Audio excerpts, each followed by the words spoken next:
সূরা বাকারা। রহমান রহিম আল্লাহ তাআলার নামে। আলিফ লাম মিম। এই সেই মহাগ্রন্থ আল কোরআন, তাতে কোনো সন্দেহ নেই যারা আল্লাহ তাআলাকে ভয় করে। এই কিতাব কেবল তাদের জন্য পথপ্রদর্শক, যারা না দেখে আল্লাহ তাআলাকে বিশ্বাস করে, যারা নামাজ প্রতিষ্ঠা করে। তাদের আমি যা কিছু দান করেছি তারা তা থেকে আমার এই নির্দেশিত পথে ব্যয় করে। যারা তোমার উপর যা কিছু নাজিল করা হয়েছে তার উপর ঈমান আনে তোমার আগে নবীদের উপর যা কিছু নাজিল করা হয়েছে তার উপর। সর্বোপরি তারা পরকালের উপরও ঈমান আনে। সত্যিকার অর্থে এই লোকগুলোই তাদের মালিকের দেখানো সঠিক পথের উপর রয়েছে এবং এরাই হচ্ছে সফলকাম। যারা এই বিষয়গুলো অস্বীকার করে তাদের তুমি পরকালের কথা বলে সাবধান করো আর না করো, কার্যত উভয়টাই তাদের জন্য সমান কথা। এরা কখনো ঈমান আনবে না। ক্রমাগত কুফরি করার কারণে আল্লাহ তাআলা তাদের মন, মগজ ও শ্রবণ শক্তির উপর মোহর মেরে দিয়েছেন। এদের দৃষ্টিশক্তির উপরও এক ধরনের আবরণ পড়ে আছে। যারা এ ধরনের লোক তাদের জন্য পরকালের কষ্টদায়ক শাস্তি রয়েছে। মানুষদের মাঝে কিছু লোক এমনও আছে যারা মুখে বলে আমরা আল্লাহ তাআলা ও পরকালের উপর ঈমান এনেছি, কিন্তু এদের কর্মকাণ্ড দেখলে তুমি বুঝতে পারবে এরা মোটেই ঈমানদার নয়। মুখে ঈমানের দাবি করে এরা আল্লাহ তাআলা ও তার নেক বান্দাদের সাথে প্রতারণা করে যাচ্ছে। মূলত এ কাজের মাধ্যমে তারা অন্য কাউকে নয়, নিজেদেরই ধোঁকা দিয়ে যাচ্ছে, যদিও এ ব্যাপারে তাদের কোনো প্রকারের চৈতন্য নেই। আসলে এদের মনের ভেতর রয়েছে এক ধরনের মারাত্মক ব্যাধি। প্রতারণার কারণে আল্লাহ তাআলা এদের সে ব্যাধি বাড়িয়ে দিয়েছেন। তাদের জন্য রয়েছে আল্লাহ তাআলার পক্ষ থেকে পীড়াদায়ক আযাব, কেননা তারা মিথ্যা বলছিল। তাদের যখন বলা হয় তোমরা এই শান্তিপূর্ণ জমিনে অশান্তি ও বিপর্যয় সৃষ্টি করো না, তখন তারা বলে না, আমরাই তো বরং সংশোধনকারী। অথচ এরাই হচ্ছে জমিনে যাবতীয় বিপর্যয় সৃষ্টিকারী, যদিও তারা এ ব্যাপারে কোনো চৈতন্য রাখে না। তাদের যখন বলা হয় অন্য লোকেরা যেমন ঈমান এনেছে তোমরাও তেমনি ভাবে ঈমান আনো, তারা বলে হে নবী, তুমি কি চাও আমরাও নির্বোধ লোকদের মতো ঈমান আনি? আসলে নির্বোধ তো হচ্ছে এরা নিজেরাই, যদিও তারা এ কথাটা জানে না। মুনাফিকদের অবস্থা হচ্ছে তারা যখন ঈমানদার লোকদের সাথে মিলিত হয় তখন বলে আমরা ঈমান এনেছি, আবার যখন একাকী তাদের শয়তানদের সাথে মিলিত হয় তখন বলে আমরা তো তোমাদের সাথেই আছি। ঈমানের কথা বলে ওদের সাথে আমরা ঠাট্টা করছিলাম মাত্র। মূলত আল্লাহ তাআলাই তাদের সাথে ঠাট্টা করে যাচ্ছেন। আল্লাহ তাআলাই তাদের অবকাশ দিয়ে রেখেছেন। তারা তাদের বিদ্রোহে বিভ্রান্তের ন্যায় ঘুরে বেড়াচ্ছে। এরা জেনে বুঝে হিদায়াতের বিনিময়ে গোমরাহি কিনে নিয়েছে। তাদের এই ব্যবসাটা কিন্তু মোটেই লাভজনক হয়নি এবং এরা সঠিক পথের অনুসারীও নয়। এদের উদাহরণ হচ্ছে সে হতভাগ্য ব্যক্তির মতো যে অন্ধকারে আগুন জ্বালাতে চাইল, যখন তা তার গোটা পরিবেশটাকে আলোকোজ্জ্বল করে দিল তখন হঠাৎ করে আল্লাহ তাআলা তাদের কাছ থেকে আলোটুকু ছিনিয়ে নিলেন এবং তাদের এমন অন্ধকারে ফেলে রাখলেন যে তারা কিছুই দেখতে পেল না। এদের অবস্থা হচ্ছে এরা কানেও শোনে না, চোখেও দেখে না, মুখ দিয়ে কথাও বলতে পারে না। অতএব এসব লোক সঠিক পথের দিকে ফিরে আসবে না। অথবা এদের উদাহরণ হচ্ছে আসমান থেকে নেমে আসা বৃষ্টির মতো, এর মাঝে রয়েছে আবার অন্ধকার, মেঘের গর্জন ও বিদ্যুতের চমক। বিদ্যুৎ গর্জন ও মৃত্যুর ভয়ে এরা নিজেদের কানে নিজেদের আঙুল ঢুকিয়ে রাখে। এরা জানে না আল্লাহ তাআলা কাফিরদের সকল দিক থেকেই ঘিরে রেখেছেন, তাতে এদের অবস্থা নাজুক হয়ে পড়ে। মনে হয় এখনই বিদ্যুৎ এদের চোখ নিষ্প্রভ করে দেবে। এই আতঙ্কজনক অবস্থায় আল্লাহ তাআলা যখন এদের জন্য একটু আলো জ্বালিয়ে দেন তখন এরা সেদিকে চলতে থাকে। আবার যখন তিনি তাদের উপর অন্ধকার চাপিয়ে দেন তখন এরা একটু থমকে দাঁড়ায়। অথচ আল্লাহ তাআলা চাইলে সহজেই তাদের শোনার ও দেখার ক্ষমতা ছিনিয়ে নিতে পারতেন। নিশ্চয়ই তিনি সর্বশক্তিমান। হে মানুষ, তোমরা সেই মহান আল্লাহ তাআলার দাসত্ব স্বীকার করো যিনি তোমাদের এবং তোমাদের আগে যারা ছিল তাদের সবাইকে পয়দা করেছেন। আশা করা যায় এর ফলে তোমরা যাবতীয় সংকট থেকে বেঁচে থাকতে পারবে। তিনি সে মহান সত্তা যিনি জমিনকে তোমাদের জন্য শয্যা বানালেন, আসমানকে বানালেন ছাদ এবং আসমান থেকে পানি পাঠালেন। তার সাহায্যে তিনি নানা প্রকারের ফলমূল উৎপাদন করে তোমাদের জীবিকার ব্যবস্থা করলেন। অতঃপর তোমরা জেনে বুঝে এসব কাজে আল্লাহ তাআলার সাথে কাউকে শরীক করো না। আমি আমার বান্দার উপর যে কিতাব নাজিল করেছি তার সত্যতার ব্যাপারে যদি তোমাদের কোনো সন্দেহ থাকে তাহলে যাও, তার মতো করে একটি সূরা তোমরাও রচনা করে নিয়ে এসো। এক আল্লাহ ছাড়া তোমাদের আর যেসব বন্ধু বান্ধব রয়েছে তাদেরও প্রয়োজনে সহযোগিতার জন্য ডাকো, যদি তোমরা তোমাদের দাবিতে সত্যবাদী হও। কিন্তু তোমরা যদি তা না করতে পারো, এবং আমি জানি তোমরা তা কখনই করতে পারবে না, তাহলে তোমরা দোজখের সেই কঠিন আগুনকে ভয় করো যার ইন্ধন হবে মানুষ ও পাথর। আল্লাহ তাআলাকে যারা অস্বীকার করে তাদের জন্যই এটা প্রস্তুত করে রাখা হয়েছে। অতঃপর যারা এই কিতাবের উপর ঈমান এনেছে এবং ভালো কাজ করেছে তাদের তুমি হে নবী সুসংবাদ দাও এমন এক জান্নাতের যার নিচ দিয়ে ঝর্ণা প্রবাহিত হতে থাকবে। যখনই তাদের এই জান্নাতের কোন একটি ফল দেয়া হবে তখনই তারা বলবে, এ ধরনের ফল তো ইতিপূর্বেও আমাদের দেওয়া হয়েছিল। তাদের মূলত এমনি ধরনের জিনিসই সেখানে দেওয়া হবে। তাদের জন্য আরো সেখানে থাকবে পবিত্র সহধর্মী এবং সহধর্মিনী, এবং তারা সেখানে অনন্তকাল ধরে অবস্থান করবে।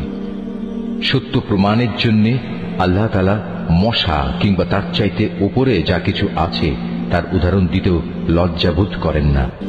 যারা আল্লাহর বাণীতে বিশ্বাস স্থাপন করে তারা জানে এ সত্য আল্লাহর কাছ থেকেই এসেছে। আর যারা আগেই সত্য অস্বীকার করেছে তারা একে না মানার অজুহাত দিতে গিয়ে বলে, আল্লাহ তাআলা এ উদাহরণ দ্বারা কি বুঝাতে চান? এভাবে একই ঘটনা দিয়ে আল্লাহ তাআলা অনেক লোককে গুমরাহিতে নিমজ্জিত করলেও বহু লোককে তিনি আবার এ দিয়ে হেদায়েতের পথও দেখান। আর কতিপয় পাপাচারী ব্যক্তি ছাড়া তিনি তা দিয়ে অন্য কাউকে গুমরাহিতে নিমজ্জিত করেন না। এরা হচ্ছে সেসব লোক যারা আল্লাহর ফরমান মেনে চলার প্রতিশ্রুতি দেওয়ার পর তা ভঙ্গ করে।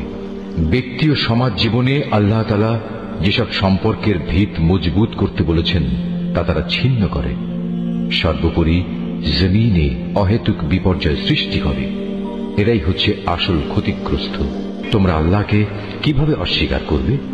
অথচ তোমরা প্রথম দিকে ছিলে মৃত। তিনি তোমাদের জীবন দিয়েছেন, পুনরায় তিনি তোমাদের মৃত্যু দেবেন। অতঃপর সর্বশেষে তিনি আবার তোমাদের জীবন দান করবেন, এবং এভাবেই তোমাদের একদিন তাঁর কাছে ফিরে যেতে হবে। তিনি সেই মহান সত্তা যিনি এই পৃথিবীর সব কিছু তোমাদের ব্যবহারের জন্য তৈরি করেছেন। অতঃপর তিনি আসমানের দিকে মনোনিবেশ করলেন এবং তাকে 7 আসমানে বিন্যস্ত করলেন। তিনি সবকিছু সম্পর্কেই সম্যক অবগত আছে। হে নবী, স্মরণ করো যখন তোমার মালিক তাঁর ফেরেশতাদের সম্বোধন করে বললেন, আমি পৃথিবীতে আমার খলিফা বানাতে চাই। তারা বলল, তুমি কি এমন কাউকে খলিফা বানাতে চাও যে তোমার জমিনে বিশৃঙ্খলা ও বিপর্যয় সৃষ্টি করবে এবং স্বার্থের জন্য তারা রক্তপাত করবে? আমরাই তো তোমার প্রশংসা সহকারে তোমার তাসবিহ পড়ছি এবং প্রতিনিয়ত তোমার পবিত্রতা বর্ণনা করছি। আল্লাহ তাআলা বললেন, আমি যা জানি তোমরা তা জানো না। আল্লাহ তাআলা অতঃপর তাঁর খলিফা আদমকে প্রয়োজনীয় সব জিনিসের নাম শিখিয়ে দিলেন। পরে তিনি সেগুলো ফেরেশতাদের কাছে পেশ করে বললেন, তোমাদের আশঙ্কার ব্যাপারে তোমরা যদি সত্যবাদী হও তাহলে তোমরা আমাকে এর নামগুলো বলো তো। ফেরেশতারা বলল, হে আল্লাহ তাআলা, তুমি পবিত্র, আমাদের তো এর বাইরে আর কিছুই জানা নেই যা তুমি আমাদের শিক্ষা দিয়েছ। তুমিই একমাত্র জ্ঞানী, একমাত্র কুশলী। আল্লাহ তাআলা এবার আদমকে বললেন, তুমি ফেরেশতাদের সে নামগুলো বলে দাও। অতএব আদম আল্লাহর নির্দেশে ফেরেশতাদের সামনে নামগুলো যখন সুন্দরভাবে বলে দিল, তখন আল্লাহ তাআলা বললেন, আমি কি তোমাদের বলিনি যে আমি আসমান সমূহ ও জমিনের যাবতীয় গোপন বস্তু জানি, এবং তোমরা যা কিছু প্রকাশ করো আর যা কিছু গোপন করো আমি তাও ভালোভাবে জানি। আল্লাহ তাআলা যখন ফেরেশতাদের বললেন, তোমরা সম্মানের প্রতীক হিসেবে আদমের জন্য সাজদা করো, অতঃপর তারা আল্লাহর আদেশে আদমের সামনে সাজদা অবনত হল, শুধু ইবলিস ছাড়া। সে সাজদা করতে অস্বীকার করল এবং অহংকার করল। অতঃপর সে নাফরমানদের দলে শামিল হয়ে গেল। আমি বললাম, হে আদম, তুমি এবং তোমার স্ত্রী পরম সুখে এই বেহেশতে বসবাস করতে থাকো, এবং এই নিয়ামত থেকে যা তোমাদের মন চায় তাই তোমরা স্বাচ্ছন্দ্যের সাথে আহার করো। তবে এই গাছটির পাশেও যেও না, অন্যথায় তোমরা দুজনই সীমা লঙ্ঘনকারীদের মধ্যে শামিল হয়ে যাবে। কিন্তু শয়তান শেষ পর্যন্ত সেখান থেকে তাদের উভয়ের পদস্খলন ঘটাল। তারা উভয়ে বেহেশতের যেখানে ছিল সেখান থেকে সে তাদের বের করেই ছাড়ল। আর আমি তাদের বললাম, তোমরা একজন আরেকজনের দুশমন হিসেবে এখান থেকে নেমে পড়ো। তোমাদের পরবর্তী বাসস্থান হবে পৃথিবী। সেখানে একটি নির্দিষ্ট সময় পর্যন্ত তোমাদের জন্য জীবনের যাবতীয় উপকরণ থাকবে। অতঃপর আদম তার মালিকের কাছ থেকে হেদায়েত সম্বলিত কিছু বাণী পেল। আল্লাহ তাআলা তার উপর ক্ষমা পরবশ হলেন। অবশ্যই তিনি বড় মেহেরবান ও ক্ষমাশীল। আমি তাদের বললাম, তোমরা সবাই এবার এখান থেকে নেমে যাও। তবে যেখানে যাবে অবশ্যই সেখানে আমার পক্ষ থেকে তোমাদের কাছে জীবন বিধান সম্পর্কিত হেদায়েত আসবে। অতঃপর যে আমার সেই বিধান মেনে চলবে তার কোনো ভয় নেই, তাদের কোনো প্রকার উৎকণ্ঠিত হতে হবে না। আর যারা আমার বিধান অস্বীকার করবে এবং আমার আয়াতসমূহ মিথ্যা প্রতিপন্ন করে লাগামহীন জীবন যাপন করবে, তারা অবশ্যই জাহান্নামের বাসিন্দা হবে। তারা সেখানে চিরদিন থাকবে। হে বনী ইসরাইল জাতি, তোমাদের উপর আমি যেসব নিয়ামত দিয়েছি তোমরা সেগুলো স্মরণ করো। আমার আনুগত্যের প্রতিশ্রুতি তোমরা পূর্ণ করো। আমিও এর বিনিময়ে তোমাদের দুনিয়া ও আখিরাতের পুরস্কারের প্রতিশ্রুতি পূর্ণ করব এবং তোমরা একমাত্র আমাকেই ভয় করো। আমি মুহাম্মাদের কাছে যা কোরআন নাজিল করেছি তোমরা এর উপর ঈমান আনো, যা তোমাদের কাছে যা কিছু আছে তার সত্যায়নকারী।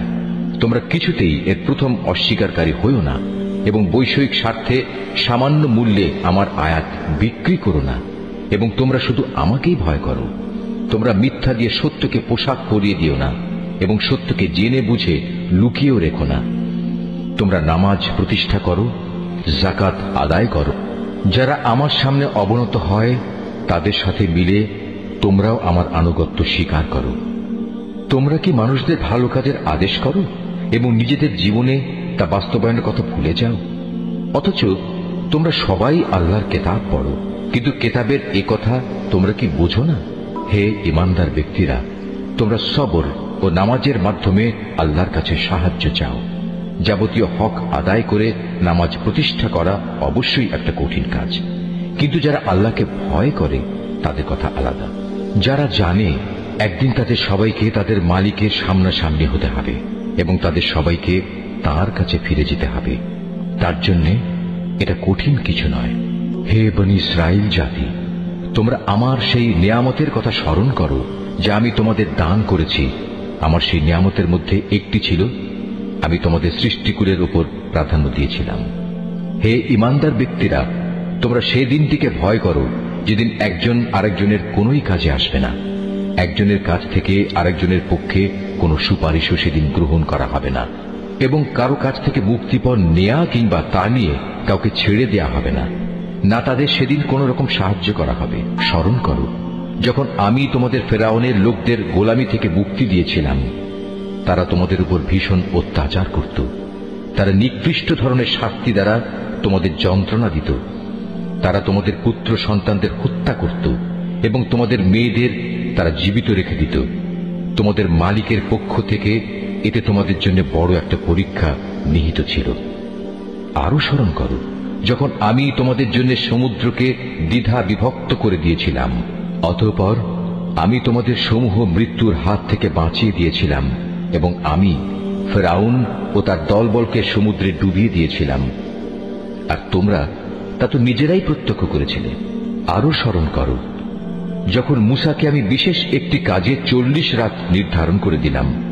তার যাওয়ার পর তোমরা একটি বাছুরকে মাবুদ রূপে গ্রহণ করে নিলে। তোমরা এতে করে ভীষণ জুলুম করেছিলে। অতঃপর এ অপরাধ সত্ত্বেও আমি পুনরায় তোমাদের ক্ষমা করে দিয়েছি এ আশায় যে তোমরা আমার কৃতজ্ঞতা আদায় করবে।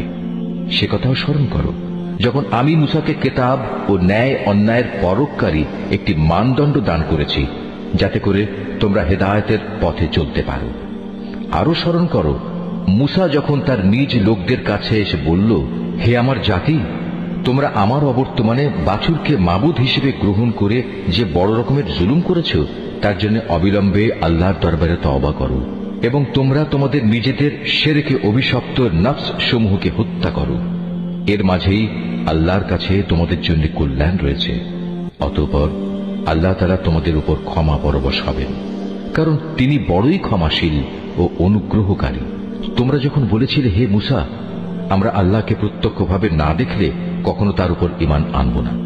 তখন এ ধৃষ্টতার শাস্তি হিসেবে মুহূর্তের মধ্যেই বজ্রের মতো এক গজব তোমাদের উপর নিপতিত হল, আর তোমরা তার দিকে চেয়েই থাকলে, কিছুই করতে পারলে না। অতঃপর এই ধ্বংসকর মৃত্যুর পর তোমাদের আমি পুনরায় জীবন দান করলাম, যাতে করে তোমরা আমার কৃতজ্ঞতা আদায় করতে পারো। আমি তোমাদের উপর মেঘের ছায়া দান করেছিলাম, মান এবং সালবা নামক খাবারও তোমাদের জন্য পাঠিয়েছিলাম। আমি তোমাদের বলেছিলাম সেসব পবিত্র খাবার খাও যা আমি তোমাদের দিয়েছি, তা তোমরা উপভোগ করো। নিয়ামত অবজ্ঞা করে তারা আমার উপর কোনো অবিচার করেনি, বরং এর দ্বারা তারা নিজেরাই নিজেদের উপর জুলুম করেছে। স্মরণ করো, আমি যখন তোমাদের বলেছিলাম তোমরা এই জনপদে ঢুকে পড়ো এবং তোমরা তার যেখান থেকেই ইচ্ছা স্বাচ্ছন্দ্যে আহার করো, দম্ভ সহকারে প্রবেশ না করে মাথা নত করে ঢুকো। তোমরা ক্ষমার কথা বলবে, আমিও তোমাদের ভুল ত্রুটি সমূহ ক্ষমা করে দেব, এবং যারা ভালো কাজ করে আমি এভাবেই তাদের পাওনার অঙ্ক বাড়িয়ে দেই। সুস্পষ্ট হিদায়াত সত্ত্বেও অতঃপর জালিমরা এমন কিছু ব্যাপার রদবদল করে ফেলল যা না করার জন্যই তাদের বলা হয়েছিল। আমিও এরপর যারা জুলুম করল তাদের উপর আসমান থেকে গজব নাজিল করলাম। মূলত এটা ছিল তাদের গুনার ফল। যখন মুসা আমার কাছে তার জাতির লোকদের জন্য পানি চাইল, আমি তাকে বললাম, তোমার হাতের লাঠি দিয়ে তুমি এই পাথরে আঘাত করো। আঘাত করা মাত্রই সে পাথর থেকে 12টি পানির নহর উৎপন্ন হয়ে গেল। প্রত্যেক গোত্রই নিজ নিজ পানির ঘাট চিনে নিল। আমি বললাম, আল্লাহর দেয়া রিজিক থেকে তোমরা পানাহার করো, তবে আমার জমিনে বিপর্যয় সৃষ্টি করে বেরিও না। স্মরণ করো, তোমরা যখন মুসাকে বলেছিলে, হে মুসা, প্রতিদিন একই ধরনের খাবারের উপর আমরা কিছুতেই আর ধৈর্য ধরতে পারব না। তুমি তোমার মালিকের কাছে বলো যেন তিনি কিছু ভূমিজাত দ্রব্য, তরিতরকারি, পেঁয়াজ, রসুন, ভুট্টা, ডাল উৎপাদন করেন। সে বলল, তোমরা কি আল্লাহর পাঠানো এই উৎকৃষ্ট জিনিসের সাথে একটি তুচ্ছ ধরনের জিনিসকে বদলে দিতে চাও? যদি তাই হয় তাহলে তোমরা অন্য কোনো শহরে সরে পড়ো, যেখানে তোমাদের এসব জিনিস যা তোমরা চাইবে তা অবশ্যই পাওয়া যাবে। আল্লাহ তাআলার আদেশ অমান্য করার ফলে শেষ পর্যন্ত অপমান ও দারিদ্র্য তাদের উপর ছেয়ে গেল। আল্লাহর গজব দ্বারা তারা আক্রান্ত হয়ে গেল। এটা এ কারণে যে এরা ক্রমাগত আল্লাহর আয়াতকে অস্বীকার করতে থাকলো এবং আল্লাহর নবীদের অন্যায়ভাবে হত্যা করতে থাকলো। আর এসব কিছু এজন্যই ছিল যে তারা আল্লাহর সাথে নাফরমানি ও সীমা লঙ্ঘন করছিল। যারা ঈমান আনে, তারা খ্রিস্টান হোক, ইহুদি হোক কিংবা সাবি হোক, তারাই হবে মুসলমান। এদের যে কেউ আল্লাহর উপর ঈমান আনবে পরকালের উপর এবং যথার্থ ভালো কাজ করবে, তাদের জন্য তাদের মালিকের কাছে পুরস্কার রয়েছে, এবং এসব লোকের যেমন কোনো ভয় নেই, তেমনি তারা চিন্তিত হবে না। স্মরণ করো, যখন আমি তোমাদের কাছ থেকে প্রতিশ্রুতি নিয়েছিলাম যে তোমরা তাওরাত মেনে চলবে, এবং তুর পাহাড়কে আমি তোমাদের উপর তুলে ধরে বলেছিলাম যে কিতাব তোমাদের আমি দান করেছি তা শক্তভাবে আঁকড়ে ধরো, এবং তাতে যা কিছু আছে তা স্মরণ রেখো। এই উপায়ে তোমরা হয়তো শয়তান থেকে নিজেদের বাঁচাতে পারবে। অতঃপর তোমরা এ ওয়াদা থেকে ফিরে গেলে, কিন্তু তা সত্ত্বেও আমার অনুদান ও রহমত যদি তোমাদের উপর না থাকত, তাহলে তোমরা অবশ্যই ধ্বংস হয়ে যেতে। তোমরা তো ভালো করেই তাদের জানো যারা তোমাদের মধ্যে শনিবারে আল্লাহর আদেশ লঙ্ঘন করেছে। অতঃপর আমি তাদের শুধু এটুকুই বলেছি, যাও, এবার তোমরা সবাই অপমানিত বানরে পরিণত হয়ে যাও। এই ঘটনাকে আমি সেসব মানুষদের যারা তখন সেখানে মজুদ ছিল, আরো যারা পরে আসবে, তাদের সবার জন্য একটি দৃষ্টান্তমূলক ঘটনা বানিয়ে দিয়েছি। যারা আল্লাহকে ভয় করে এমন লোকদের জন্য এই ঘটনা ছিল একটি উপদেশ। আরো স্মরণ করো, যখন মুসা তার জাতিকে বলল, অবশ্যই আল্লাহ তাআলা তার নামে তোমাদের একটি গাভী জবাই করার আদেশ দিচ্ছেন। তারা একথা শুনে বলল, হে মুসা, তুমি কি আমাদের সাথে তামাশা করছো? সে বলল, আমি তামাশা করে জাহেলদের দলে শামিল হওয়া থেকে আল্লাহ তাআলার কাছে পানা চাই। তারা মুসাকে বলল, তুমি তোমার মালিককে বলো আমাদের তিনি যেন সুস্পষ্ট বলে দেন তা কেমন হবে। সে বলল, অবশ্যই তা হবে এমন যা বৃদ্ধ হবে না, আবার একেবারে বাচ্চাও হবে না, বরং তা হবে এর মাঝামাঝি বয়সের, এখন যা কিছু তোমাদের নির্দেশ দেওয়া হচ্ছে তাই করো। তারা মূসাকে বলল, তুমি তোমার মালিককে জিজ্ঞেস করে নাও, তিনি আমাদের যেন বলে দেন তার রং কেমন হবে। সে বলল, তা হবে হলুদ রঙের। তার রং এত আকর্ষণীয় হবে যে যারা তাকাবে তা তাদেরই পরিতৃপ্ত করবে। তারা বলল, হে মূসা, তুমি তোমার মালিককে আবার জিজ্ঞেস করে নাও, আসলে তা কি ধরনের হবে। আমরা তো সঠিক গাভী বাছাই করতে পারছি না, কারণ আমাদের কাছে তো সব গাভী দেখতে একই ধরনের মনে হয়। আল্লাহ তাআলা চাইলে এবার অবশ্যই আমরা সঠিক পথে চলতে পারব। সে বলল, তাহলে শোনো, আল্লাহর ঈপ্সিত সে গাভী হবে এমন যে সেটি কোনো চাষাবাদের কাজ করে না, জমিনে পানি সেচের কাজও করে না, অর্থাৎ তা হবে সম্পূর্ণ নিখুঁত ও ত্রুটিমুক্ত। এ কথা শুনিয়ে তারা বলল, এতক্ষণে তুমি আমাদের সামনে সত্য ঘটনা নিয়ে এসেছ। অতঃপর তারা এ ধরনের একটি গাভী জবাই করল, যদিও ইতিপূর্বে মনে হয়নি যে তারা এই কাজটি আদৌ করতে চায়। স্মরণ করো, যখন তোমরা একজন লোককে হত্যা করেছিলে, অতঃপর সে ব্যাপারে তোমরা একে অপরের উপর হত্যার অভিযোগ আরোপ করতে শুরু করলে, অথচ আল্লাহ তাআলা সেই বিষয়ই মানুষের সামনে বের করে আনতে চাইলেন যা তোমরা লুকোবার চেষ্টা করেছিলে। হত্যাকারীকে খুঁজে বের করার জন্য আমি তোমাদের বললাম, কোরবানি করা সেই গাভীর শরীরের একাংশ দিয়ে তোমরা একে মৃদু আঘাত করো। এভাবেই আল্লাহ তাআলা মৃত ব্যক্তিকে জীবন দান করবেন এবং এ ধরনের অলৌকিক ঘটনা দ্বারা তিনি তোমাদের কাছে তার জ্ঞানের নিদর্শনসমূহ তুলে ধরেন। আশা করা যায় তোমরা এর মাধ্যমে সত্য অনুধাবন করবে। কিন্তু এত বড় একটি নিদর্শন সত্ত্বেও অতঃপর তোমাদের মন কঠিন হয়ে গেল, এমন কঠিন যেন তা শক্ত পাথর, বরং মাঝে মাঝে মনে হয় পাথরের চেয়েও বুঝি তা বেশি কঠিন। কেননা কিছু পাথর এমন আছে যা থেকে মাঝে মাঝে ঝর্ণাধারা নির্গত হয়, আবার কোনো কোনো সময় তা বিদীর্ণ হয়ে ফেটেও যায় এবং তা থেকে পানির ফোয়ারাও বেরিয়ে আসে। অবশ্য এর মধ্যে থেকে এমন কিছু পাথর আছে যা আল্লাহর ভয়ে ধসে পড়ে। আল্লাহ তাআলা তোমাদের কার্যকলাপ সম্পর্কে মোটেই গাফেল নন। হে ঈমানদার লোকেরা, এরপরেও তোমরা কি এই আশা পোষণ করো যে এরা তোমাদের সাথে তোমাদের দ্বীনের জন্য ঈমান আনবে? অথচ এদের একাংশ যুগ যুগ ধরে আল্লাহর কিতাব শুনে আসছে, অতঃপর তারা তাকে বিকৃত করছে, অথচ এরা ভালো করেই তা জানে। এদের অবস্থা হচ্ছে, এরা যখন ঈমানদারদের সাথে সাক্ষাৎ করে তখন বলে, আমরা ঈমান এনেছি, কিন্তু এরাই আবার যখন গোপনে একে অপরের সাথে মিলিত হয় তখন বলে, তোমরা কি মুসলমানদের কাছে সেসব কথা প্রকাশ করে দাও যা আল্লাহ তাআলা মুহাম্মদের নবুয়ত সম্পর্কে আগেই তাওরাতে তোমাদের উপর ব্যক্ত করেছেন? খবরদার, তোমরা এমনটি কখনো করো না, তাহলে তারা একদিন তোমাদের মালিকের সামনে এটা দিয়েই তোমাদের বিরুদ্ধে সাক্ষ্য উত্থাপন করবে। তোমরা কি এটুকু কথাও বুঝতে পারো না? এরা কি জানে না আল্লাহর কিতাবে যা কিছু এরা গোপন করে, আবার নিজেদের স্বার্থে তারা যা প্রকাশ করে তা সবই আল্লাহ তাআলা জানেন। এদের আরেকটি দল যারা একান্ত অশিক্ষিত, নিরক্ষর, এরা আল্লাহর কিতাব সম্পর্কে কিছুই জানে না।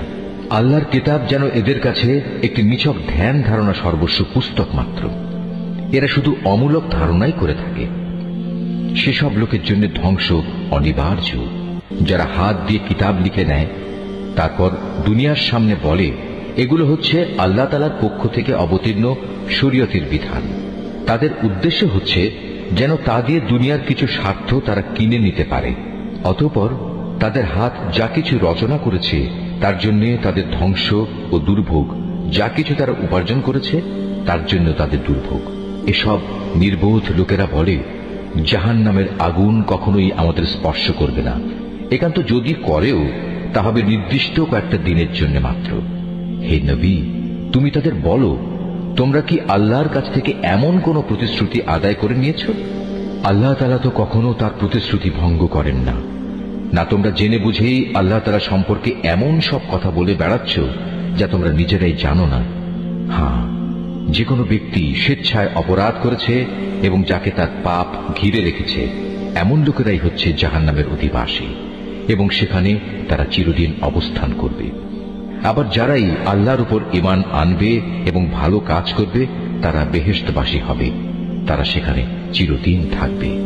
যখন আমি বনী ইসরায়েলদের কাছ থেকে এ মর্মে প্রতিশ্রুতি নিয়েছিলাম যে তোমরা আল্লাহ তাআলা ছাড়া অন্য কারো ইবাদত করবে না এবং মাতা পিতার সাথে সৎ ব্যবহার করবে, আত্মীয় স্বজন, এতিম মিসকিনদের সাথে ভালো ব্যবহার করবে, মানুষদের সুন্দর কথা বলবে, নামাজ প্রতিষ্ঠা করবে, যাকাত প্রদান করবে।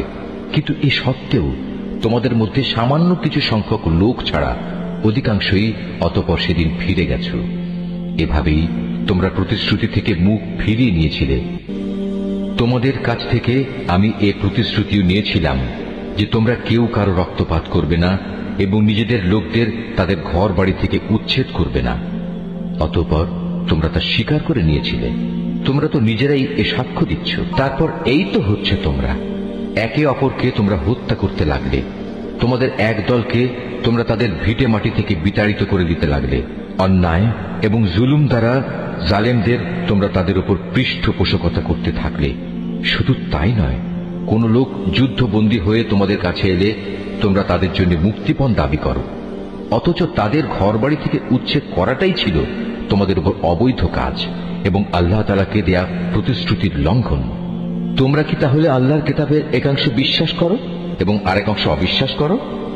সাবধান, কখনো যদি কোনো জাতি কিংবা ব্যক্তি দ্বীনের অংশ বিশেষের উপর ঈমান আনায়নের এ আচরণ করে, তাদের শাস্তি এছাড়া আর কি হবে? যে পার্থিব জীবনে তাদের লাঞ্ছনা ভোগ করতে হবে, তাদের পরকালেও কঠিনতম আযাবের দিকে নিক্ষেপ করা হবে। তোমরা প্রতিনিয়ত যা করছো, আল্লাহ তাআলা সে সব কিছু থেকে মোটেও উদাসীন নন। বস্তুত এই লোকেরা আখিরাতের স্থায়ী জীবনের বিনিময়ে দুনিয়ার অস্থায়ী জীবন খরিদ করে নিয়েছে। এরা যেহেতু আযাব বিশ্বাসই করেনি, তাই আল্লাহ তাআলার পক্ষ থেকে তাদের আযাব কিঞ্চিত পরিমাণও হালকা করা হবে না, আর না তাদের কোনো দিক থেকে কোন রকম সাহায্য করা হবে।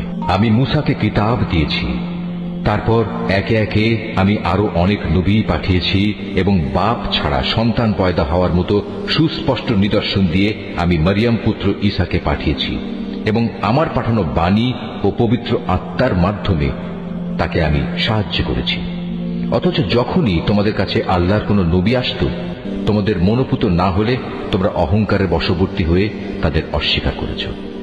তাদের কাউকে তোমরা মিথ্যাবাদী বলেছ, আবার তাদের এক দলকে তোমরা হত্যাও করেছ। তারা বলে, হিদায়াতের জন্য আমাদের মন ও তার দরজা বন্ধ হয়ে আছে। আসলে আল্লাহ তাআলাকে তাদের ক্রমাগত অস্বীকার করার কারণে তিনি তাদের উপর অভিসম্পাত করেছেন। অতঃপর তাদের সামান্য পরিমাণ লোকই আল্লাহর উপর ঈমান এনেছে। যখনই তাদের কাছে আল্লাহর কাছ থেকে কিতাব নাজিল হলো, যা তাদের কাছে মজুদ কিতাবের সত্যতা স্বীকার করে, তাছাড়া এর আগে তারা নিজেরাই সমাজের অন্যান্য কাফেরদের উপর বিজয়ী হওয়ার জন্য এই কিতাব ও তার বাহকের আগমন কামনা করেছিল। কিন্তু আজ যখন তা তাদের কাছে এলো এবং যা তারা যথাযথ চিনতেও পারল, তাই তারা অস্বীকার করল। যারা আল্লাহর কিতাব অস্বীকার করে, তাদের উপর আল্লাহর অভিসম্পাত নাজিল হোক। কত নিকৃষ্ট বস্তু সেটি, যার বিনিময়ে তারা তাদের নিজেদের মন প্রাণ বিক্রয় করে দিয়েছে। শুধু গোলামির বশবর্তী হয়েই তারা আল্লাহর নাজিল করা বিধান অস্বীকার করেছে, শুধু এ কারণে যে আল্লাহ তাআলা তার বান্দাদের মধ্যে থেকে যাকে চান তাকে নবুয়ত দিয়ে অনুগ্রহ করেন। তাদের এ কুফরির ফলে তারা ক্রোধের উপর ক্রোধে আক্রান্ত হল। আর কাফেরদের জন্য তো এমনই অপমানজনক শাস্তি রয়েছে, যখন তাদের বলা হয় আল্লাহ তাআলা যা কিছু নাজিল করেছেন তার উপর ঈমান আনো। তারা বলে, আমরা তো শুধু সেসব কিছুর উপর ঈমান আনি যা আমাদের বনী ইসরাইল জাতির উপর নাজিল করা হয়েছে। এর বাইরে যা তারা অস্বীকার করে অথচ তা একান্ত সত্য, তা তাদের কাছে নাজিল করা আল্লাহর কথাগুলোকেও সত্য বলে স্বীকার করে। হে নবী, তুমি বলো, তোমরা যদি বিশ্বাসী হও তাহলে আল্লাহর নবীদের ইতিপূর্বে তোমরা কেন হত্যা করেছিলে? তোমাদের কাছে তো একসময় সুস্পষ্ট নিদর্শন সহকারে মূসাও নবী হয়ে এসেছিল, অথচ তার সামান্য কয়েকদিনের অনুপস্থিতির পরই তোমরা একটি বাছুরকে মাবুদ হিসেবে গ্রহণ করে নিলে। কত বড় জালেম ছিলে তোমরা! আরো স্মরণ করো, যখন আমি তোমাদের কাছ থেকে একটি প্রতিশ্রুতি আদায় করেছিলাম, তোমাদের মাথার উপর তুর পাহাড় তুলে ধরে আমি বলেছিলাম, যা কিছু বিধি বিধান আমি তোমাদের দিয়েছি তা শক্ত করে আঁকড়ে ধরো এবং আমার কথাগুলো শুনো। এর জবাবে তারা মুখে তো বলল, হ্যাঁ, আমরা তোমার কথা শুনেছি, কিন্তু বাস্তব জীবনে তা অস্বীকার করে বলল, আমরা তা অমান্য করলাম। আসলে আল্লাহ তাআলাকে তাদের অস্বীকার করার কারণে সেই বাছুরকে মাবুদ বানানোর নেশা তখনও তাদের মনকে আকৃষ্ট করে রেখেছিল। তুমি তাদের বলো, যদি তোমরা সত্যি মোমেন হও তাহলে বলতে পারো, এটা কত খারাপ ঈমান যা একজন ব্যক্তিকে এ ধরনের কাজের আদেশ দেয়। যদি তোমরা মনে করো অন্যদের বদলে পরকালের নিবাস আল্লাহর কাছে শুধু তোমাদের জন্য নির্দিষ্ট, তাহলে যাও, তা পাওয়ার জন্য তোমরা মৃত্যু কামনা করো, যদি তোমরা সত্যবাদী হও। হে নবী, তুমি জেনে রাখো, এরা কখনোই কামনা করবে না আল্লাহর সাথে যে আচরণ এরা করেছে, এবং নিজেদের হাত দিয়ে এরা যা কিছু অর্জন করেছে তার পরিণাম জানার পর এরা কখনো তা কামনা করবে না। আল্লাহ তাআলা জালেমদের ভালো করে জানেন। সত্যি কথা হচ্ছে, এদেরকেই বরং তুমি দেখতে পাবে বেঁচে থাকার ব্যাপারে এরা বেশি লোভী। আল্লাহ তাআলার সাথে যারা শিরক করে, এ বনী ইসরায়েলের লোকেরা তাদের চেয়েও এক কদম অগ্রসর। এদের প্রত্যেক ব্যক্তি 1000 বছর জীবিত থাকতে চায়, কিন্তু যত দীর্ঘ জীবনই এদের দেয়া হোক না কেন, তা কখনো এদের তার অবশ্যম্ভাবী আযাব থেকে বাঁচাতে পারবে না। আল্লাহ তাআলা এদের যাবতীয় কাজকর্ম পুঙ্খানুপুঙ্খ পর্যবেক্ষণ করেন। হে নবী, তুমি বলো, কে সে ব্যক্তি যে জিব্রাইলের শত্রু হতে পারে? অথচ সে তো আল্লাহর আদেশে আল্লাহর বাণীসমূহ তোমার অন্তঃকরণে নাজিল করে দেয়, তাও এমন এক বাণী যা তাদের কাছে মজুদ বিষয়সমূহের সত্যতা স্বীকার করে। সর্বোপরি এ হচ্ছে মুমিনদের জন্য সুসংবাদবাহী গ্রন্থ। যারা আল্লাহর শত্রু তার বাণীবাহক ফেরেশতার ও নবী রসুলের শত্রু জিব্রাইলের ও মিকাইলের, তারা একদিন এ কথাটা বুঝতে পারবে। স্বয়ং আল্লাহ তাআলাই হচ্ছেন কাফেরদের বড় শত্রু। অবশ্যই আমি তোমার কাছে সুস্পষ্ট নিদর্শন পাঠিয়েছি, পাপী ব্যক্তিরা ছাড়া এই সব কিছু কেউই অস্বীকার করতে পারে না। কিংবা যখনই তারা আল্লাহর সাথে কোনো ওয়াদা করেছে তখনই তাদের এক দল তা ভঙ্গ করেছে। আসলে তাদের অধিকাংশই ঈমানদার ছিল না। যখনই তাদের কাছে আল্লাহর পক্ষ থেকে কোনো নবী আসে এবং যে তাদের কাছে আগের কিতাবে যেসব কথা মজুদ রয়েছে তার সত্যতা স্বীকার করে, তখনই সেই আগের কিতাবের ধারকদের একটি দল পূর্ববর্তী কিতাবের কথাগুলো এমনভাবে তাদের পেছনের দিকে ফেলে দিল যেন তারা এ ব্যাপারে কিছুই জানে না। আল্লাহর প্রতি অবজ্ঞা প্রদর্শন করেই এরা ক্ষান্ত হয়নি। জাদু মন্ত্রের এমন কিছু জিনিসও এরা অনুসরণ করতে শুরু করল যা শয়তান কর্তৃক সুলাইমান নবীর রাজত্বের সময়ে সমাজে চালু করা হয়েছিল। সত্য কথা হচ্ছে, সুলাইমান কখনো জাদুকে আল্লাহ বিরোধী কাজে ব্যবহার করে আল্লাহকে অস্বীকার করেনি। আল্লাহকে তো অস্বীকার করেছে সেসব অভিশপ্ত শয়তান যারা মানুষকে জাদুমন্ত্র শিক্ষা দিয়েছে। জাদু পাগল মানুষদের পরীক্ষার উদ্দেশ্যে আল্লাহ তাআলা হারুত মারুত নামে যে দুজন ফেরেশতাকে ব্যাবিলনে পাঠিয়েছেন, আল্লাহর সেই দুজন ফেরেশতা কাউকে যখনই এ বিষয়ের শিক্ষা দিত, প্রথমেই তারা এ কথাটা তাদের বলে দিত, আমরা তো হচ্ছি আল্লাহর পরীক্ষা মাত্র। অতএব কোনো অবস্থায় তুমি এ বিদ্যা দিয়ে আল্লাহ তাআলাকে অস্বীকার করো না। এই সত্ত্বেও তারা তাদের কাছ থেকে এমন কিছু বিদ্যা শিখে নিয়েছিল যা দিয়ে এরা স্বামী স্ত্রীর মাঝে বিচ্ছেদের সৃষ্টি করত। যদিও আল্লাহর ইচ্ছা ছাড়া কোনো দিনই কেউ কারো সামান্যতম ক্ষতিও সাধন করতে পারবে না। তারা মূলত এমন কিছু শেখে যা তাদের কোনো উপকার যেমন করতে পারে না, তেমনি তা তাদের কোনো ক্ষতিও করতে পারে না। তারা যদি জানত শ্রম ও অর্থ দিয়ে যা তারা কিনে নিয়েছে পরকালে তার কোনো মূল্য নেই, তারা নিজেদের জীবনের পরিবর্তে যা ক্রয় করে নিয়েছে তা সত্যি নিকৃষ্ট। কত ভালো হতো যদি তারা কথাটা জানত। তারা যদি আল্লাহর উপর ঈমান আনত এবং তাঁকেই ভয় করত, তাহলে আল্লাহর পক্ষ থেকে তারা উৎকৃষ্টতম পুরস্কার পেত। কত ভালো হতো যদি তারা এটা অনুধাবন করত। হে ঈমানদার ব্যক্তিরা, ধৃষ্টতার সাথে কখনো বলো না, হে নবী, তুমি আমাদের কথা শোনো। বরং তার দৃষ্টি আকর্ষণ করার জন্য বলো, হে নবী, আমাদের দিকে লক্ষ্য করো এবং তোমরা সর্বদা তার কথা শুনবে, মনে রাখবে। যারা তার কথা অমান্য করে তাদের জন্য অত্যন্ত বেদনাদায়ক শাস্তি রয়েছে। আসলে এই আহলে কিতাব কিংবা যারা আল্লাহর সাথে প্রকাশ্য শিরক করে তারা কেউই এটা পছন্দ করে না যে তোমার কাছে তোমার মালিকের পক্ষ থেকে নবুয়তের মতো কোনো ভালো কিছু নাজিল হোক। কিন্তু তারা জানে না আল্লাহ তাআলা যাকে চান তাকেই তার অনুগ্রহে বিশেষভাবে বেছে নেন। আল্লাহ তাআলা অত্যন্ত অনুগ্রহশীল। আমি যখন কোনো আয়াত বাতিল করে দেই বা বিশেষ কারণে মানুষদের তা ভুলিয়ে দিতে চাই, তখন তার জায়গায় তার চেয়ে উৎকৃষ্ট কিংবা তারই মতো কোনো আয়াত এনে হাজির করি। তুমি কি জানো না আল্লাহ তাআলা সবকিছুর উপর ক্ষমতাবান?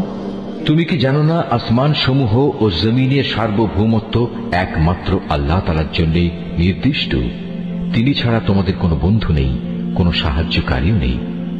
তোমরা কি তোমাদের নবীর কাছে সে ধরনের উদ্ভট প্রশ্ন করতে চাও যিনি তোমাদের আগে মুসাকে করা হয়েছিল?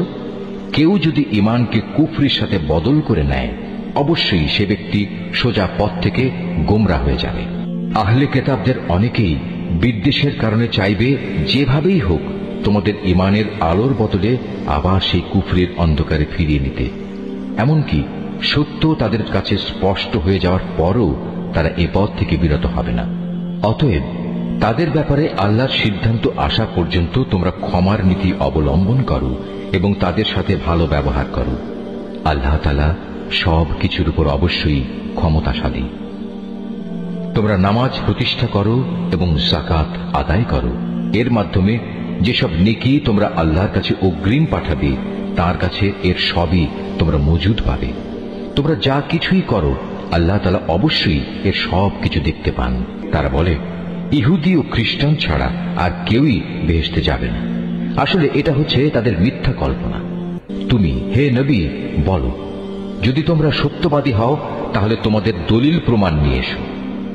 তবে হ্যাঁ, যে কোনো ব্যক্তি আল্লাহর সামনে নিজের সত্তাকে সমর্পণ করে দেবে এবং সে হবে অবশ্যই একজন নেককার মানুষ। তার জন্য তার মালিকের কাছে এর বিনিময় রয়েছে। তাদের কোনো ভয় ভীতি নেই, আর না সেদিন তাদের চিন্তান্বিত হতে হবে। ইহুদিরা বলে খ্রিস্টানরা কোনো কিছুর উপর প্রতিষ্ঠিত নয়, খ্রিস্টানরা বলে ইহুদিরা কোনো কিছুর উপর প্রতিষ্ঠিত নয়। অথচ এদের অবস্থা হচ্ছে এরা উভয়ই আল্লাহর কিতাব পাঠ করে, আদৌ আল্লাহর কিতাবের কোনো কিছুই জানে না। এমন লোকেরা আবার এদের উভয় সম্পর্কে একই ধরনের কথা বলে। তারা যে বিষয়ে মতবিরোধ করছে আল্লাহ তাআলা শেষ বিচারের দিনে সে বিষয়ে তাদের মাঝে মীমাংসা করে দেবেন।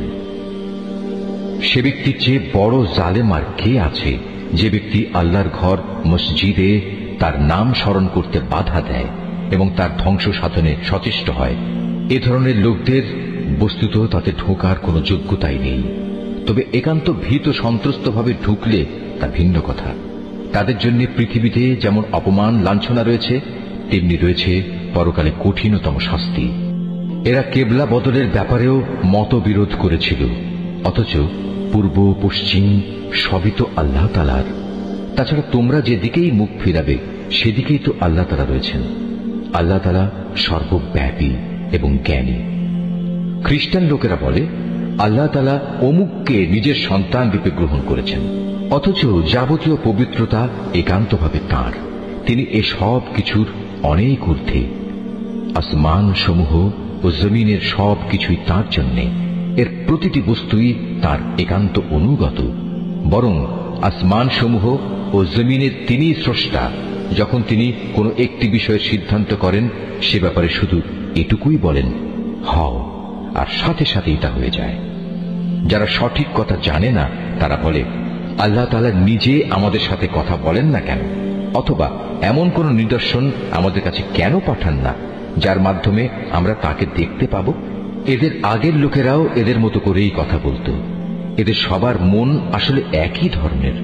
আল্লাহকে যারা দৃঢ়ভাবে বিশ্বাস করে আমি তাদের জন্য আমার নিদর্শন সমূহ সুস্পষ্ট করে পেশ করে দিয়েছি। অবশ্যই আমি তোমাকে সত্য দিন সহ পাঠিয়েছি আযাবের ভীতি প্রদর্শনকারী ও জান্নাতের সুসংবাদবাহী হিসেবে। জেনে রেখো, তোমাকে জাহান্নামের অধিবাসীদের দায় দায়িত্বের ব্যাপারে প্রশ্ন করা হবে না। ইহুদি ও খ্রিস্টানরা কখনো তোমার ওপর খুশি হবে না। হ্যাঁ, তুমি যদি কখনো তাদের দলের অনুসরণ করতে শুরু করো তখনই এরা খুশি হবে।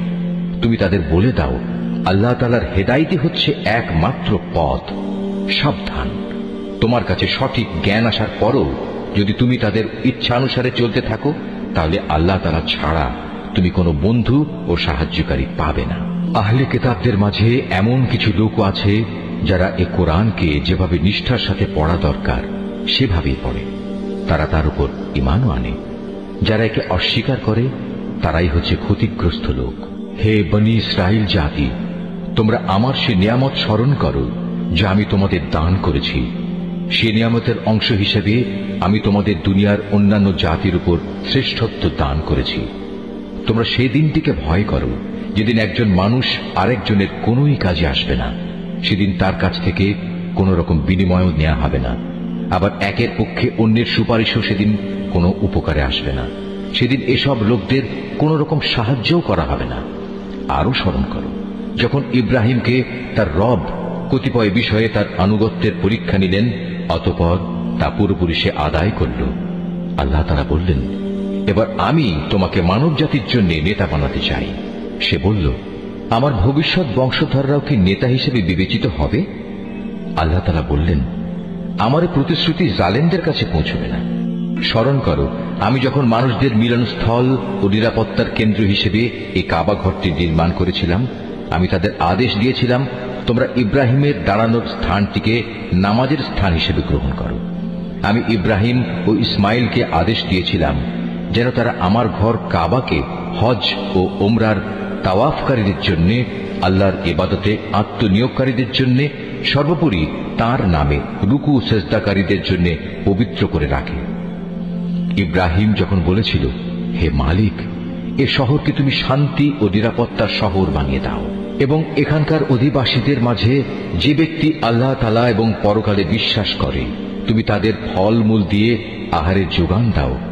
আল্লাহ তাআলা বললেন, হ্যাঁ, যে ব্যক্তি আমাকে অস্বীকার করবে তাকেও আমি অল্প কয়েকদিন জীবনের উপায় উপকরণ সরবরাহ করতে থাকব। অতঃপর অচিরেই আমি তাদের আগুনের আযাব ভোগ করতে বাধ্য করব, যা সত্যি বড় নিকৃষ্টতম স্থান। ইব্রাহিম ও ইসমাইল যখন এই ঘরের ভিত্তি উঠাচ্ছিল তখন তারা আল্লাহর কাছে দোয়া করল, হে আমাদের মালিক, আমরা যে উদ্দেশ্যে এই ঘর নির্মাণ করেছি তা তুমি আমাদের কাছ থেকে কবুল করো। একমাত্র তুমি সবকিছু জানো এবং সবকিছু শোনো। তারা আরো বলল, হে আমাদের মালিক, আমাদের উভয়কেই তুমি তোমার অনুগত মুসলিম বান্দা বানাও এবং আমাদের পরবর্তী বংশধরদের মাঝ থেকেও তুমি তোমার একদল অনুগত বান্দা বানিয়ে দাও। হে মালিক, তুমি আমাদের তোমার ইবাদতের আনুষ্ঠানিকতা সমূহ দেখিয়ে দাও এবং তুমি আমাদের উপর দয়া পরবশ হও, কারণ তুমি অত্যন্ত দয়া পরবশ ও পরম দয়ালু। হে আমাদের মালিক, তাদের বংশের মধ্যে তাদের নিজেদের মাঝ থেকে তুমি এমন একজন রাসূল পাঠাও যে তাদের কাছে তোমার আয়াতসমূহ পড়ে শোনাবে, তাদের তোমার কিতাবের জ্ঞান ও প্রজ্ঞা শিক্ষা দেবে, উপরন্তু সে তাদের পবিত্র করে দেবে। হে আল্লাহ, তুমি আমাদের এই দোয়া কবুল করো, কারণ তুমি মহাপরাক্রমশালী ও পরম কুশলী। জেনে বুঝে যে নিজেকে মূর্খ বানিয়ে রেখেছে সে ব্যক্তি ছাড়া আর কে এমন হবে যে ইব্রাহিমের আনিত জীবন বিধান থেকে মুখ ফিরিয়ে নেবে? অথচ তাকে আমি দুনিয়ার নবুয়তের জন্য বাছাই করে নিয়েছি। শেষ বিচারের দিনেও সে আমার নেক লোকদের মধ্যে শামিল হবে। যখন আমি তাকে বললাম, তুমি আমার অনুগত মুসলিম হয়ে যাও, সে বলল, আমি সৃষ্টিকুলের মালিক আল্লাহ তাআলার পূর্ণ আনুগত্য স্বীকার করে নিলাম। যে পথ ইব্রাহিম নিজের জন্য বেছে নিল সে পথে চলার জন্য সে তার সন্তান সন্ততিকেও ওসিয়ত করে গেল। ইয়াকুবও তার সন্তানদের ওসিয়ত করে বলল, হে আমার সন্তানরা, নিশ্চয়ই আল্লাহ তাআলা তোমাদের জন্য এই দ্বীন ইসলাম মনোনীত করে দিয়েছেন। অতএব কোন অবস্থায় এই জীবন বিধানের আনুগত্য স্বীকার ব্যতি রেখে তোমরা মৃত্যুবরণ করো না। হে ইহুদি জাতি, তোমরা কি তখন সেখানে উপস্থিত ছিলে যখন ইয়াকুবের সামনে তার মৃত্যু এসে হাজির হলো এবং সে যখন তার ছেলে মেয়েদের বলল, বলো আমার মৃত্যুর পর তোমরা কার ইবাদত করবে? তারা বলল, আমরা অবশ্যই তোমার মাবুদ, তোমার পূর্বপুরুষ ইব্রাহিম, ইসমাইল ও ইসহাকের মাবুদের ইবাদত করব। এ মাবুদ হচ্ছেন একক, আমরা তার আত্মসমর্পণকারী বান্দা হয়ে থাকব। এরা ছিল এক ধরনের জাতি যারা আজ গত হয়ে গেছে। তারা যা করে গেছে তা তাদের নিজেদের জন্য, আবার তোমরা যা করবে তা হবে তোমাদের নিজেদের জন্য। তারা যা কিছু করছিল সে ব্যাপারে তোমাদের কিছু জিজ্ঞেস করা হবে না। এরা ইহুদি ও নাসারারা বলে, তোমরা ইহুদি কিংবা খ্রিস্টান হয়ে যাও, তাহলে তোমরা সঠিক পথে পরিচালিত হবে। হে নবী, তুমি বলো, আমাদের কাছে তো বরং ইব্রাহিমের একনিষ্ঠ মতাদর্শই রয়েছে, আর সে কখনো মুশরিকদের অন্তর্ভুক্ত ছিল না। তোমরা বলো, আমরা তো আল্লাহর উপর ঈমান এনেছি এবং ঈমান এনেছি আল্লাহ তাআলা আমাদের কাছে যা কিছু নাজিল করেছেন তার উপর। আমাদের আগে ইব্রাহিম, ইসমাইল, ইসহাক, ইয়াকুব ও তাদের পরবর্তী সন্তানদের উপর যা কিছু নাজিল করা হয়েছে তাও আমরা মানি তাছাড়া মুসা, ঈসা সহ সব নবীকে তাদের মালিকের পক্ষ থেকে যা কিছু দেওয়া হয়েছে তার উপর আমরা ঈমান এনেছি। আমরা এদের কারো মধ্যেই কোনো তারতম্য করি না। আমরা তো হচ্ছি আল্লাহরই অনুগত বান্দা। আর এরা যদি তোমাদের মতোই আল্লাহর উপর ঈমান আনত, তাহলে তারাও সঠিক পথ পেত। তারা যদি সে পথ থেকে ফিরে আসে, তাহলে তারা অবশ্যই উপদলীয় অনৈক্যের মাঝে পড়ে যাবে। আল্লাহ তাআলাই তোমার জন্য যথেষ্ট হবেন। তিনি শোনেন, তিনিই জানেন। হে নবী, তাদের তুমি বলো, আসল রং হচ্ছে আল্লাহ তাআলারই। এমন কে আছে যার রং তার রঙের চেয়ে উৎকৃষ্ট হতে পারে? আমরা ঘোষণা করছি, আমরা তাঁরই ইবাদত করি। হে নবী, তুমি তাদের বলো, তোমরা কি স্বয়ং আল্লাহ তাআলার ব্যাপারেই আমাদের সাথে বিতর্কে লিপ্ত হতে চাও? অথচ তিনি যেমন আমাদের মালিক, তেমনি তিনি তোমাদেরও মালিক। আমাদের কাজ আমাদের জন্য, আর তোমাদের কাজ তোমাদের জন্য। আমরা তাঁর আনুগত্যের ব্যাপারে সবাই হচ্ছি নিষ্ঠাবান। অথবা তোমরা কি একথা বলতে চাও যে ইব্রাহিম, ইসমাইল, ইসহাক, ইয়াকুব ও তাদের বংশধররা সবাই ছিল ইহুদি কিংবা খ্রিস্টান? হে নবী, তুমি বলে দাও, এ ব্যাপারে তোমরা বেশি জানো না আল্লাহ তাআলা বেশি জানেন? যদি কোনো ব্যক্তি তার কাছে মজুদ আল্লাহর কাছ থেকে আগত সাক্ষ্য প্রমাণ গোপন করে, তাহলে তার চেয়ে বড় জালেম আর কে হতে পারে? আল্লাহ তাআলা তোমাদের কাজকর্মের ব্যাপারে মোটেই গাফেল নন। এরাও ছিল এক ধরনের সম্প্রদায় যারা আজ গত হয়ে গেছে। তারা যা করে গেছে তা তাদের জন্য, আর তোমাদের কর্মফল হবে তোমাদের জন্য। তারা যা কিছু করছিল সে ব্যাপারে তোমাদের কিছু জিজ্ঞাসা করা হবে না। কেবলা বদলের ব্যাপারে মানুষদের ভেতর থেকে কিছু মূর্খ লোক অচিরেই বলতে শুরু করবে, এ কি হলো? এতদিন যে কেবলার উপর তারা প্রতিষ্ঠিত ছিল, আজ কিসে তাদের সেদিক থেকে ফিরিয়ে দিল? হে নবী, তুমি তাদের বলে দাও, পূর্ব পশ্চিম সবই আল্লাহ তাআলার জন্য। আল্লাহ তাআলা যাকে ইচ্ছা তাকে সঠিক পথে পরিচালিত করেন। এভাবেই আমি তোমাদের এক মধ্যপন্থী মানব দলে পরিণত করেছি, যেন তোমরা দুনিয়ার অন্যান্য মানুষদের উপর হেদায়েতের সাক্ষী হয়ে থাকতে পারো, এবং একইভাবে রসুলও তোমাদের উপর সাক্ষী হয়ে থাকতে পারে। যে কেবলার উপর তোমরা এতদিন প্রতিষ্ঠিত ছিলে, আমি তা এই উদ্দেশ্যেই নির্ধারণ করেছিলাম, যাতে করে আমি এ কথাটা জেনে নিতে পারি যে তোমাদের মধ্যে কে রসুলের অনুসরণ করে আর কে তার কথা থেকে ফিরে যায়। তাদের উপর এটা ছিল কঠিন পরীক্ষা। অবশ্য আল্লাহ তাআলা যাদের হেদায়েত দান করেছেন তাদের কথা আলাদা। আল্লাহ তাআলা কখনো তোমাদের ঈমান বিনষ্ট করবেন না। অবশ্যই আল্লাহ তাআলা মানুষদের সাথে বড় দয়ালু ও একান্ত মেহেরবান। কেবলা পরিবর্তনের জন্য তুমি আকাশের দিকে তাকিয়ে যেভাবে আমার আদেশের অপেক্ষায় থাকতে, তা আমি অবশ্যই দেখতে পেয়েছি। তাই আমি তোমার পছন্দ মতো দিককে কেবলা বানিয়ে দিচ্ছি। এখন থেকে তোমরা এই মর্যাদা সম্পন্ন মসজিদের দিকে ফিরে নামাজ আদায় করতে থাকবে। তোমরা যেখানেই থাকো না কেন, তোমাদের মুখমণ্ডল সেদিকে ফিরিয়ে দেবে। এসব লোক যাদের কাছে আগেই কিতাব নাজিল করা হয়েছিল, তারা ভালো করেই জানো। এ ব্যাপারটা তোমার মালিকের পক্ষ থেকে আসা সম্পূর্ণ একটি সত্য ঘটনা। এ সত্ত্বেও তারা যে আচরণ করে যাচ্ছে, আল্লাহ তাআলা তা থেকে মোটেই অনবহিত নন। যাদের ইতিপূর্বে কিতাব দান করা হয়েছে, তাদের সামনে যদি তুমি দুনিয়ার সব কয়টি প্রমাণও এনে হাজির করো, তারপরেও এরা তোমার কেবলার অনুসরণ করবে না, আর এরপর তুমিও তাদের কেবলার অনুসরণকারী হতে পারো না। তাছাড়া এদের এক দলও তো আর এক দলের কেবলার অনুসরণ করে না। আমার পক্ষ থেকে এই জ্ঞান তোমাদের কাছে পৌঁছার পর তুমি যদি তাদের ইচ্ছা আকাঙ্ক্ষার অনুসরণ করো, তাহলে অবশ্যই তুমি জালেমদের দলে শামিল হয়ে যাবে। যাদের আমি কিতাব দান করেছি, এরা তাকে এত ভালো করে চেনে যেমনি এরা চেনে আপন ছেলেদের। এদের একদল সত্য গোপন করার চেষ্টা করছে, অথচ এরা তো সবকিছুই জানে। হে নবী, তুমি তাদের বলো, তোমার মালিকের পক্ষ থেকে এ হচ্ছে একমাত্র সত্য। সুতরাং কোন অবস্থায় তোমরা সন্দেহ পোষণকারীদের দলে শামিল হও না। প্রত্যেক জাতির জন্য ইবাদতের একটা দিক নির্দিষ্ট থাকে, যেদিকে সে জাতি মুখ করে দাঁড়ায়।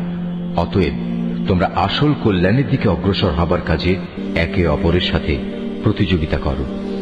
তোমরা যেখানেই থাকো না কেন, তিনি তোমাদের সবাইকে এক স্থানে এনে হাজির করবেন। অবশ্যই আল্লাহ তাআলা সব কিছুর উপর ক্ষমতাবান। তুমি যে কোনো স্থান থেকেই বেরিয়ে আসো না কেন, নামাজের জন্য মসজিদে হারামের দিকে মুখ ফেরাও, কেননা এটাই হচ্ছে আল্লাহ তাআলার কাছ থেকে কেবলা সংক্রান্ত সঠিক সিদ্ধান্ত। আর আল্লাহ তাআলা তোমাদের কার্যাবলী সম্পর্কে মোটেই উদাসীন নন। হে নবী, যেদিক থেকেই তুমি বেরিয়ে আসবে নামাজের জন্য, সেখান থেকেই মসজিদে হারামের দিকে মুখ ফিরিয়ে দাঁড়িয়ে যেও। এ সময় যেখানেই তুমি থাকো না কেন, সে কাবার দিকে মুখ ফিরিয়ে নেবে। তাহলে প্রতিপক্ষের লোকদের কাছে তোমাদের বিরুদ্ধে খাড়া করানোর মতো কোনো যুক্তি অবশিষ্ট থাকবে না। তাদের মধ্য থেকে যারা বাড়াবাড়ি করে তাদের কথা অবশ্য আলাদা। তোমরা এসব ব্যক্তিদের ভয় করো না, তোমরা বরং ভয় করো আমাকে, যাতে করে আমি তোমাদের উপর আমার নিয়ামত পূর্ণ করে দিতে পারি।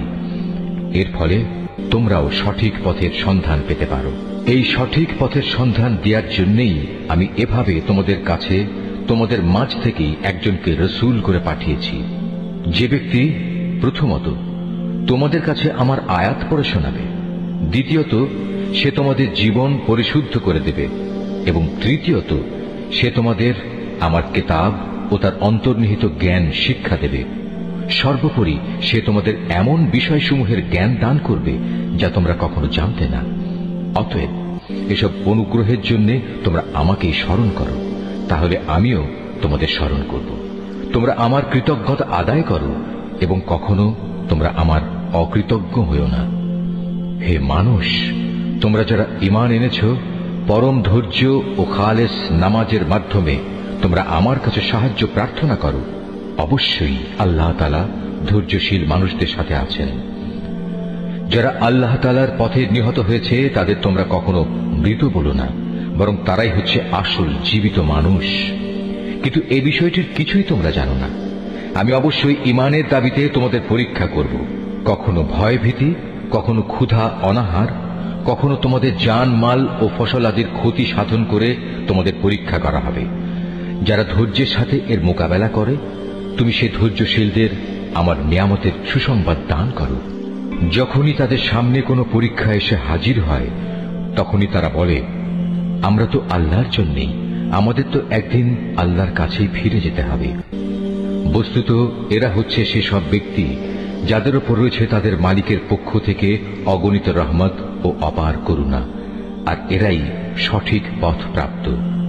অবশ্যই সাফা এবং মারওয়া পাহাড় দুটো হচ্ছে আল্লাহ তাআলার নিদর্শনসমূহের অন্যতম। অতএব যদি তোমাদের মধ্যে কোনো লোক হজ কিংবা উমরা আদায় করার ইরাদা করে, তার জন্য এই উভয় পাহাড়ের মাঝে তাওয়াফ করাতে দোষের কিছু নেই। কেননা যদি কোনো ব্যক্তি অন্তরের নিষ্ঠার সাথে কোনো ভালো কাজ করে, তাহলে তারা যেন জেনে রাখে নিঃসন্দেহে আল্লাহ তাআলা কৃতজ্ঞতা পরায়ণ ও প্রভূত জ্ঞানের অধিকারী। মানুষের জন্য যেসব বিধান আমি আমার কিতাবে বর্ণনা করে দিয়েছি, তারপর যারা আমার নাজিল করা সেসব সুস্পষ্ট নিদর্শন সমূহ ও পরিষ্কার পথ নির্দেশ গোপন করে, এরাই হচ্ছে সেসব লোক যাদের উপর আল্লাহ তাআলা অভিসম্পাত করেন। অভিশাপ বর্ষণ করে অন্যান্য অভিশাপকারীরাও, তবে তারা এ কাজ থেকে ফিরে আসবে এবং নিজেদের সংশোধন করে নেবে। খোলাখুলিভাবে তারা সেসব সত্য কথা প্রকাশ করবে যা এতদিন আহলে কিতাবরা গোপন করে আসছিল। এরাই হবে সেসব লোক যাদের উপর আমি দয়া পরবশ হব। আমি পরম ক্ষমাকারী, দয়ালু। যারা কুফরি করেছে এবং এই কাফের অবস্থায় মৃত্যুবরণ করেছে, তাদের উপর আল্লাহর অভিশাপ, ফেরেশতাদের অভিশাপ, সর্বোপরি অভিশাপ সমগ্র মানবকুলের। এই অভিশপ্ত অবস্থা নিয়েই এরা সেখানে চিরদিন থাকবে। শাস্তির মাত্রা এদের উপর থেকে বিন্দু মাত্র কম করা হবে না, তাদের কোন রকম অবকাশও দেয়া হবে না। তোমাদের মাবুদ হচ্ছেন একজন, তিনি ছাড়া দ্বিতীয় কোনো মাবুদ নেই। তিনি দয়ালু, তিনি মেহেরবান। নিঃসন্দেহে আসমান জমিনের সৃষ্টির মাঝে, রাত দিনের এই আবর্তনের মাঝে, মহাসাগরে ভাসমান জাহাজসমূহে যা মানুষের জন্য কল্যাণকর দ্রব্য সামগ্রী নিয়ে ঘুরে বেড়ায়, এর সব কয়টিতে আল্লাহ তাআলার নিদর্শন মজুদ রয়েছে। আরো আছে আল্লাহ তাআলা আকাশ থেকে বৃষ্টি আকারে যা কিছু নাজিল করেন সেই বৃষ্টির পানির মাঝে। ভূমির নির্জীব হওয়ার পর তিনি এ পানি দ্বারা তাতে নতুন জীবন দান করেন। অতঃপর এই ভূখণ্ডে সব ধরনের প্রাণীর তিনি আবির্ভাব ঘটান। অবশ্যই বাতাসের প্রবাহ সৃষ্টি করার মাঝে এবং সে মেঘমালা যা আসমান জমিনের মাঝে বশীভূত করে রাখা হয়েছে, তার মাঝে সুস্থ বিবেকবান সম্প্রদায়ের জন্য নিদর্শন রয়েছে। মানুষদের মাঝে কিছু সংখ্যক এমনও রয়েছে যে আল্লাহর বদলে অন্য কিছুকে তার সমকক্ষ মনে করে। তারা তাদের তেমনি ভালোবাসে যেমনটি শুধু আল্লাহ তাআলাকেই তাদের ভালোবাসা উচিত। আর যারা সত্যিকার অর্থে আল্লাহ তাআলার উপর ঈমান আনে তারা তো তাকেই সর্বাধিক পরিমাণে ভালোবাসবে। যারা আল্লাহর আনুগত্য না করে বাড়াবাড়ি করছে তারা যদি আযাব স্বচক্ষে দেখতে পেত তাহলে এরা বুঝতে পারত আসমান জমিনের সমুদয় শক্তি একমাত্র আল্লাহর জন্যই। শাস্তি দেওয়ার ব্যাপারে তিনি অত্যন্ত কঠোর। সেদিন ভয়াবহ শাস্তি দেখে হতভাগ্য লোকেরা দুনিয়ায় যাদের তারা মেনে চলত তাদের অনুসারীদের সাথে সম্পর্ক ছেদের কথা বলবে আমরা তো এদের চিনিই না। এদের উভয়ের মধ্যেকার ভঙ্গুর সব সম্পর্ক সেদিন ছিন্ন বিচ্ছিন্ন হয়ে যাবে।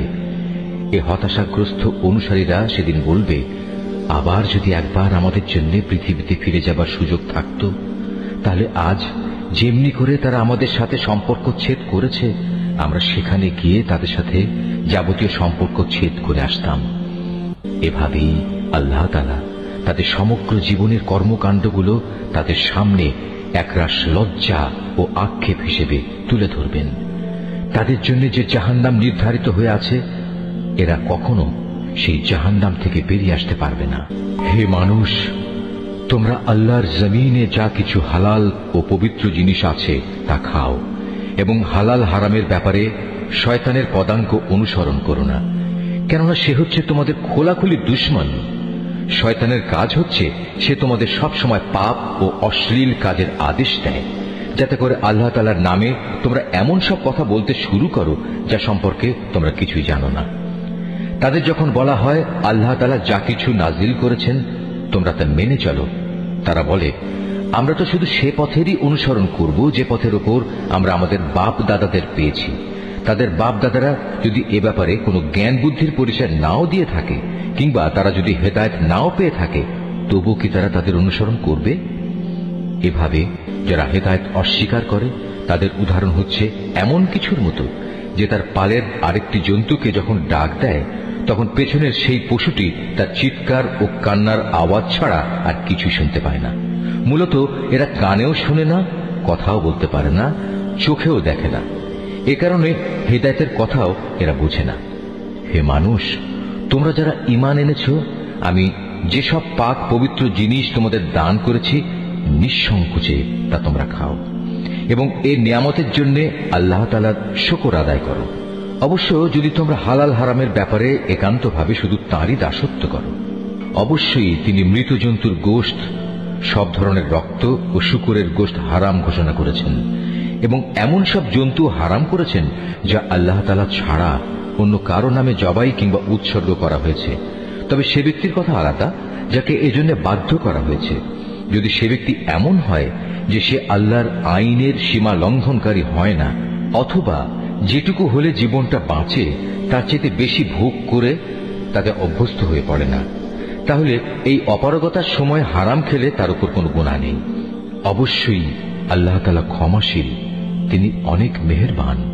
এ সত্ত্বেও যারা আল্লাহর নাজিল করা তার কিতাবের অংশবিশেষ গোপন করে রাখে এবং সামান্য বৈষয়িক মূল্যে তা বিক্রি করে দেয়, তারা এটা দিয়ে যা হাসিল করে তা হচ্ছে আগুন, যা দিয়ে তারা নিজেদের পেট ভর্তি করে রাখে। শেষ বিচারের দিনে আল্লাহ তাআলা তাদের সাথে কথা বলবেন না, তিনি তাদের সেদিন পবিত্র করবেন না। ভয়াবহ আযাব এদের জন্য নির্দিষ্ট। এরা হেদায়েতের বদলে গুমরাহির পথ কিনে নিয়েছে, ক্ষমার বদলে তারা আযাব বেছে নিয়েছে। এরা ধৈর্যের সাথে ধীরে ধীরে জাহান্নামের আগুনের উপর গিয়ে পড়েছে। এটা এই জন্যে আল্লাহ তাআলা মানব জাতির জন্য আগে থেকেই সত্য দ্বীন সহকারে কিতাব নাজিল করে দিয়েছেন। যারা এই কিতাবে মতবিরোধে লিপ্ত হয়েছে তারা সত্য ও ন্যায়ের পথ থেকে অনেক দূরে বিক্ষিপ্ত হয়ে গেছে। তোমরা তোমাদের মুখ পূর্ব দিকে ফেরাও বা পশ্চিম দিকে ফেরাও, এতে কিন্তু কোনোই কল্যাণ নিহিত নেই। আসল নেকি হচ্ছে একজন মানুষ আল্লাহর উপর ঈমান আনবে, পরকালের উপর ঈমান আনবে ফেরেশতাদের উপর, আল্লাহর কিতাবের উপর, কিতাবের বাহক নবী রাসূলদের উপর এবং আল্লাহর দেয়া মাল সম্পদ তাঁরই ভালোবাসা পাবার মানুষে আত্মীয় স্বজন, এতিম মিসকিন ও পথিক মুসাফিরের জন্য ব্যয় করবে। সাহায্য প্রার্থী দুস্থ মানুষ সর্বোপরি মানুষদের কয়েদ ও দাসত্বের বন্দী দশা থেকে মুক্ত করার কাজে অর্থ ব্যয় করবে, নামাজ প্রতিষ্ঠা করবে, দারিদ্র্য বিমোচনের জন্য যাকাত আদায় করবে। তাছাড়াও রয়েছে সেসব পুণ্যবান মানুষ যারা প্রতিশ্রুতি দিলে তা পালন করে, ক্ষুধা দারিদ্র্যের সময় ও দুর্দিনে ধৈর্য ধারণ করে। মূলত এরাই হচ্ছে সত্যবাদী এবং এরাই হচ্ছে প্রকৃত আল্লাহভীরু মানুষ। হে মানুষ, যারা ঈমান এনেছ, তোমাদের জন্য নরহত্যার কিসাস তথা প্রতিশোধ কিভাবে নিতে হবে তা নির্ধারণ করে দেয়া হয়েছে, এবং তা এই যে মৃত স্বাধীন ব্যক্তির বদলে স্বাধীন ব্যক্তি দণ্ডাজ্ঞা পাবে, দাসের বদলে পাবে দাস, নারীর বদলে নারীর উপর দণ্ড প্রযোজ্য হবে। অবশ্য যে হত্যাকারীকে যাকে হত্যা করা হয়েছে তার পরিবারের লোকেরা কিংবা তার ভাইয়ের পক্ষ থেকে ক্ষমা করে দেয়া হয়, তার ক্ষেত্রে কোনো ন্যায়ানুগ পন্থা অনুসরণ করে তা সম্পন্ন করতে হবে। এটা তোমাদের মালিকের পক্ষ থেকে দণ্ড হ্রাস করার উপায় এবং তার একটি অনুগ্রহ মাত্র। যদি কেউ এর পরেও বাড়াবাড়ি করে তাহলে তার জন্য কঠোর শাস্তি রয়েছে। হে বিবেকবান লোকেরা, আল্লাহর নির্ধারিত এই কিসাসের মাঝেই সত্যিকার অর্থে তোমাদের সমাজ ও জাতির জীবন নিহিত রয়েছে। আশা করা যায় অতঃপর তোমরা সতর্ক হয়ে চলবে। হে ঈমানদার লোকেরা, তোমাদের জন্য এই আদেশ জারি করা হয়েছে যে যদি তোমাদের মাঝে কোনো লোকের মৃত্যু এসে হাজির হয় এবং সে যদি কিছু সম্পদ রেখে যায়, তাহলে ন্যায়ানুগ পন্থায় তা বন্টনের কাজে তার পিতামাতা ও আত্মীয় স্বজনের জন্য ওসিয়তের ব্যবস্থা রয়েছে। এটা পরহেজগার লোকদের উপর একান্ত করণীয়। যারা তার এই ওসিয়ত শুনে নেওয়ার পর নিজেদের স্বার্থে তা পাল্টে নিল, তাদের জানা উচিত এটা বদলানোর অপরাধের দায়িত্ব তাদের উপরেই বর্তাবে। আল্লাহ তাআলা সবকিছুই শোনেন এবং সবকিছুই তার জানা। অবশ্য কারো যদি ওসিয়তকারীর কাছ থেকে এই ধরনের আশঙ্কা থাকে যে সে পক্ষপাতিত্ব করে কারো প্রতি অবিচার করে গেছে কিংবা কারো সাথে এর ফলে নাইনসাফি করা হয়েছে, তাহলে যদি সদিচ্ছা নিয়ে মূল বিষয়টি সংশোধন করে নেয়, এতে তার কোনো দোষ হবে না। আল্লাহ তাআলা বড়ই ক্ষমাশীল, মেহেরবান। হে মানুষ, তোমরা যারা ঈমান এনেছ, তোমাদের উপর রোজা ফরজ করে দেয়া হয়েছে, যেমনি করে ফরজ করা হয়েছিল তোমাদের পূর্ববর্তী লোকদের উপর, যেন তোমরা এর মাধ্যমে আল্লাহকে ভয় করতে পারো। রোজা ফরজ করা হয়েছে কয়েকটি নির্দিষ্ট দিনের জন্য।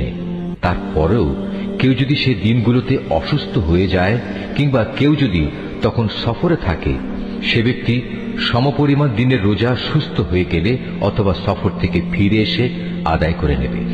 এর পরেও যাদের উপর রোজা একান্ত কষ্টকর হবে, তাদের জন্য এর বিনিময়ে ফিদিয়া থাকবে, এবং তা হচ্ছে একজন গরিব ব্যক্তিকে তৃপ্তি ভরে খাবার দেয়া। অবশ্য যদি কোনো ব্যক্তি এর চাইতে বেশি দিয়ে ভালো কাজ করতে চায়, তাহলে এ অতিরিক্ত কাজ তার জন্য হবে একান্ত কল্যাণকর। তবে এ সময় তোমরা যদি রোজা রাখতে পারো, তাই তোমাদের জন্য ভালো। তোমরা যদি রোজার উপকারিতা সম্পর্কে জানতে যে এতেই কল্যাণ রয়েছে। রোজার মাস এমন একটি মাস যাতে কোরআন নাজিল করা হয়েছে, আর এই কোরআন হচ্ছে মানব জাতির জন্য পথের দিশা, সৎ পথের সুস্পষ্ট নিদর্শন, মানুষদের জন্য হক বাতিলের পার্থক্যকারী। অতএব তোমাদের মধ্যে যে ব্যক্তি এ মাসটি পাবে, সে এ মাসে রোজা রাখবে। তবে যদি সে অসুস্থ হয়ে পড়ে কিংবা সফরে থাকে, সে পরবর্তী কোনো সময় গুনে গুনে সেই পরিমাণ দিন পূরণ করে নেবে। এ সুযোগ দিয়ে আল্লাহ তাআলা তোমাদের জীবন আসান করে দিতে চান। আল্লাহ তাআলা কখনোই তোমাদের জীবন কঠোর করে দিতে চান না। আল্লাহর উদ্দেশ্য হচ্ছে তোমরা যেন গুনে গুনে রোজার সংখ্যাগুলো পূরণ করতে পারো। আল্লাহ তাআলা তোমাদের কোরআনের মাধ্যমে জীবন যাপনের যে পদ্ধতি শিখিয়েছেন, তার জন্য তোমরা তাঁর মাহাত্ম্য বর্ণনা করতে এবং তাঁর কৃতজ্ঞতা আদায় করতে পারো।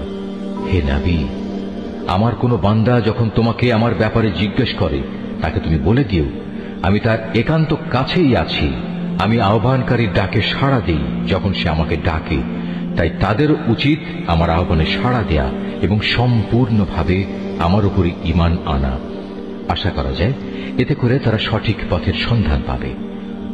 রোজার মাসের রাতের বেলায় তোমাদের স্ত্রীদের কাছে যৌন মিলনের জন্য যাওয়া তোমাদের জন্য হালাল করে দেয়া হয়েছে, কারণ তোমাদের নারীরা যেমনি তোমাদের জন্য পোশাক স্বরূপ, ঠিক তোমরাও তাদের জন্য পোশাক সমতুল্য। আল্লাহ তাআলা এটা জানেন। রোজার মাসে রাতের বেলায় স্ত্রী সহবাসের ব্যাপারে তোমরা নানা ধরনের আত্মপ্রতারণার আশ্রয় নিচ্ছিলে, তাই তিনি তোমাদের উপর থেকে কড়াকড়ি শিথিল করে তোমাদের উপর দয়া করলেন এবং তোমাদের মাফ করে দিলেন। এখন তোমরা চাইলে তাদের সাথে সহবাস করতে পারো এবং এ ব্যাপারে আল্লাহ পাক তোমাদের জন্য যা বিধিবিধান কিংবা সন্তান লিখে রেখেছেন তা সন্ধান করো। রোজার সময় পানাহারের ব্যাপারে আল্লাহর নির্দেশ হচ্ছে, তোমরা পানাহার অব্যাহত রাখতে পারো যতক্ষণ পর্যন্ত রাতের অন্ধকার রেখার ভেতর থেকে ভোরের শুভ্র আলোক রেখা তোমাদের জন্য পরিষ্কার প্রতিভাত না হয়। অতঃপর তোমরা রাতের আগমন পর্যন্ত রোজা পূর্ণ করে নাও। তবে মসজিদে যখন তোমরা ইতিকাফ অবস্থায় থাকবে তখন নারী সম্ভোগ থেকে বিরত থেকো। এই হচ্ছে আল্লাহ তাআলার নির্ধারিত সীমারেখা। অতএব তোমরা কখনো এর কাছেও যেও না। এভাবেই আল্লাহ তাআলা তার যাবতীয় নিদর্শন মানুষদের জন্য বলে দিয়েছেন, যাতে করে তারা এ আলোকে আল্লাহ তাআলাকে ভয় করতে পারে। তোমরা একে অন্যের অর্থ সম্পদ অন্যায় অবৈধভাবে আত্মসাৎ করো না।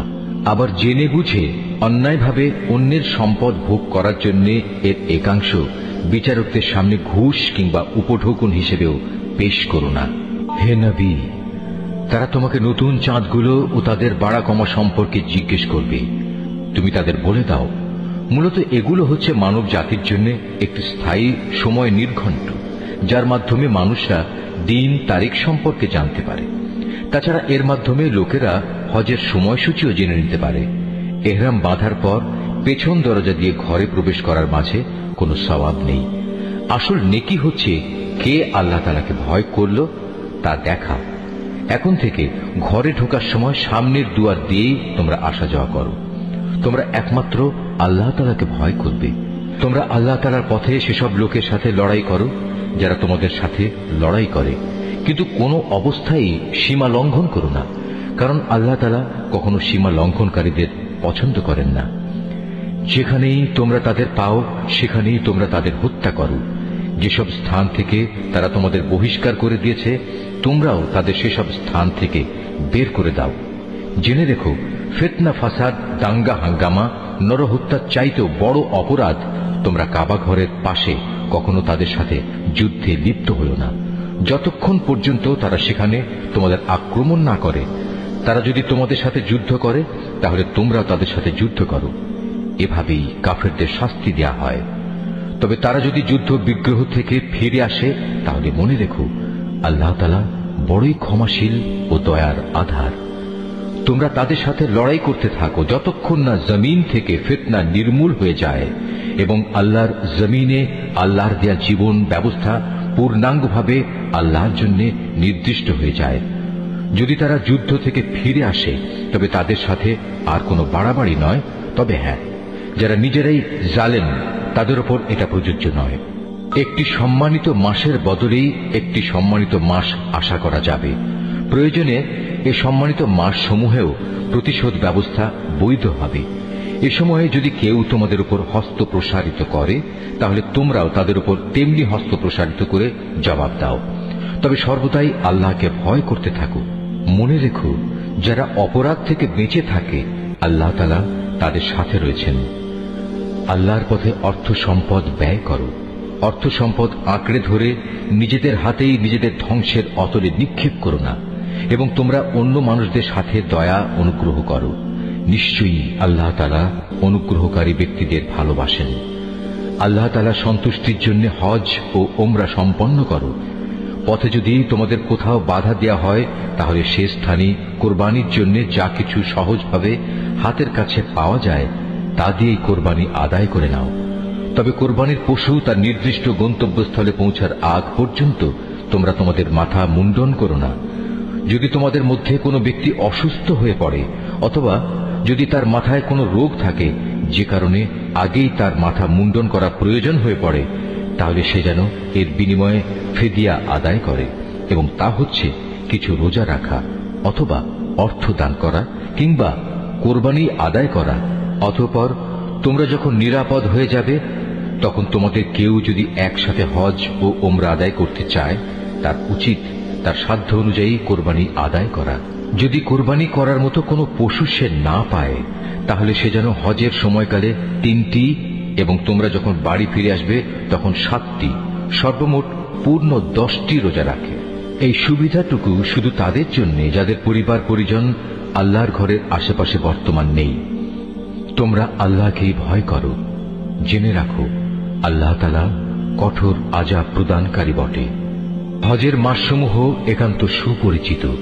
সে সময়গুলোর মধ্যে যে ব্যক্তি হজ আদায় করার মনস্থ করবে সে যেন জেনে রাখে হজের ভেতর কোনো যৌন সম্ভোগ নেই, নেই কোনো অশ্লীল গালিগালাজ বা ঝগড়াঝাটি। আর যত ভালো কাজই তোমরা করো আল্লাহ তাআলা অবশ্যই তা জানেন। হজের নিয়ত করলে এর জন্য তোমরা পাথেয় জোগাড় করে নেবে, যদিও আল্লাহর ভয়টাই হচ্ছে মানুষের সর্বোৎকৃষ্ট পাথেয়। অতএব হে বুদ্ধিমান মানুষরা, তোমরা আমাকেই ভয় করো। হজের এই সময়গুলোতে যদি তোমরা আল্লাহর অনুগ্রহ তালাশ করতে গিয়ে কোনো অর্থনৈতিক ফায়দা হাসিল করতে চাও, তাতে তোমাদের কোনোই দোষ নেই। অতঃপর তোমরা যখন আরাফাতের ময়দান থেকে ফিরে আসবে তখন মুজদালিফায় মাশআরে হারামের কাছে এসে আল্লাহকে স্মরণ করবে, ঠিক যেমনি করে আল্লাহ তাআলা তোমাদের তাকে ডাকার পথ বলে দিয়েছেন তেমনি করে তাকে স্মরণ করবে। ইতিপূর্বে তোমরা আসলেই পথভ্রষ্টদের দলে শামিল ছিলে। তারপর তোমরা সে স্থান থেকে ফিরে এসো যেখান থেকে অন্য হজ পালনকারী ব্যক্তিরা ফিরে আসে। নিজেদের ভুল ভ্রান্তির জন্য আল্লাহ তাআলার কাছে ক্ষমা প্রার্থনা করো। নিঃসন্দেহে আল্লাহ তাআলা গুনাহ খাতা মাফ করে দেন, তিনি বড়ই দয়ালু। যখন তোমরা তোমাদের হজের যাবতীয় আনুষ্ঠানিকতা শেষ করে নেবে তখন এখানে বসে আগের দিনে যেভাবে তোমরা তোমাদের পূর্বপুরুষদের গৌরবের কথা স্মরণ করতে, তেমনি করে বরং তার চেয়ে বেশি পরিমাণে এখন আল্লাহকে স্মরণ করো। মানুষদের ভেতর থেকে একদল লোক বলে, হে আমাদের মালিক, সব ভালো জিনিস তুমি আমাদের এই দুনিয়াতেই দিয়ে দাও। বস্তুত যারা এ ধরনের কথা বলে তাদের জন্য পরকালে আর কোনো পাওনাই বাকি থাকে না। আবার এ মানুষদেরই আর একদল বলে, হে আমাদের প্রতিপালক, এ দুনিয়ায়ও তুমি আমাদের কল্যাণ দান করো, পরকালেও তুমি আমাদের কল্যাণ দাও, সর্বোপরি তুমি আমাদের আগুনের আযাব থেকে নিষ্কৃতি দাও। এ ধরনের লোকদের তাদের নিজ নিজ উপার্জন মোতাবেক তাদের যথার্থ হিস্সা রয়েছে। আল্লাহ তাআলাই হচ্ছেন দ্রুত হিসাব গ্রহণকারী। হাতে গোনা হজের এ কয়টি দিনে বেশি পরিমাণে আল্লাহকে স্মরণ করো। হজের পর যদি কেউ তাড়াহুড়ো করে দুদিনের মধ্যে মিনা থেকে মক্কায় ফিরে আসে তাতে যেমন কোনো দোষ নেই, তেমনি যদি কোনো ব্যক্তি সেখানে আরো বেশি অপেক্ষা করতে চায় তাতেও কোনো দোষ নেই। এই নিয়ম হচ্ছে তার জন্য যে আল্লাহকে ভয় করেছে। তোমরা শুধু আল্লাহ তাআলাকে ভয় করো এবং জেনে রাখো একদিন তোমাদের তাঁর কাছেই জড়ো করা হবে। মানুষদের মাঝে এমন লোকও আছে পার্থিব জীবনে যার কথা তোমাকে খুবই উৎফুল্ল করবে। তার মনে যা কিছু আছে তার উপর সে আল্লাহ তাআলাকে সাক্ষী বানায়, কিন্তু এর প্রকৃত পরিচয় হচ্ছে সে ভীষণ ঝগড়াটে ব্যক্তি। আবার সে যখন আল্লাহর জমিনের কোথাও ক্ষমতার আসনে বসতে পারে তখন সে নানা প্রকারে অশান্তি সৃষ্টি করতে শুরু করে, জমিনের শস্য ক্ষেত্র বিনাশ করে, জীবজন্তুর বংশ নির্মূল করতে চায়। মূলত আল্লাহ তাআলা কখনো বিপর্যয় সৃষ্টিকারী মানুষদের পছন্দ করেন না। যখন তাকে বলা হয় ফিতনা ফাসাদ সৃষ্টি না করে তুমি আল্লাহ তাআলাকে ভয় করো, তখন তাকে মিথ্যা অহংকারে পেয়ে বসে যা গুনাহর সাথে মেশানো থাকে। মূলত এ চরিত্রের লোকের জন্য জাহান্নামী যথেষ্ট, আর তা হচ্ছে একান্ত নিকৃষ্টতম ঠিকানা। এ মানুষদের ভেতর আবার এমন কিছু লোক রয়েছে যারা আল্লাহ তাআলার এতটুকু সন্তুষ্টি লাভের জন্য নিজের জীবন পর্যন্ত বিক্রি করে দেয়। আল্লাহ তাআলা এ ধরনের বান্দাদের প্রতি সত্যিই অনুগ্রহশীল। হে ইমানদার লোকেরা, তোমরা পুরোপুরি ইসলামের ছায়াতলে এসে যাও এবং কোনো অবস্থায় অভিশপ্ত শয়তানের পদাঙ্ক অনুসরণ করো না, কেননা শয়তান হচ্ছে তোমাদের প্রকাশ্যতম দুশমন। আল্লাহ তাআলার পক্ষ থেকে এসব সুস্পষ্ট নিদর্শন তোমাদের কাছে এসে যাওয়ার পরও যদি তোমাদের পদস্খলন হয় তাহলে নিশ্চিত জেনে রাখো আল্লাহ তাআলা মহাবিজ্ঞ ও পরাক্রমশালী। তারা কি সেদিনের অপেক্ষা করছে যখন আল্লাহ তাআলা স্বয়ং তার ফেরেশতা সহ মেঘের ছায়া দিয়ে এখানে আসবেন এবং তখন তাদের ভাগ্যের চূড়ান্ত ফয়সালা হয়ে যাবে। সব কয়টি ব্যাপার সর্বশেষে তার কাছেই উপনীত হবে। তুমি বনী ইসরায়েলদের জিজ্ঞেস করো, কি পরিমাণ সুস্পষ্ট নিদর্শন আমি তাদের দান করেছি।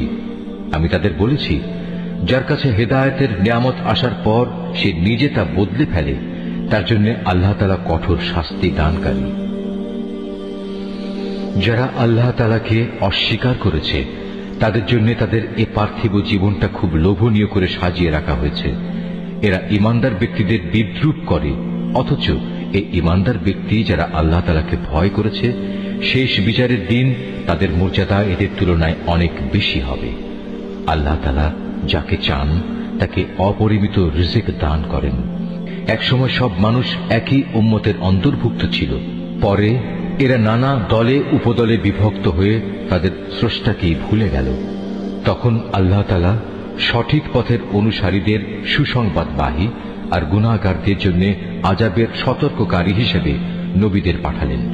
তিনি সত্যসহ গ্রন্থ নাজিল করলেন, যেন তা মানুষদের এমন পারস্পরিক বিরোধ সমূহের চূড়ান্ত ফয়সালা করতে পারে যে ব্যাপারে তারা মতবিরোধ করে।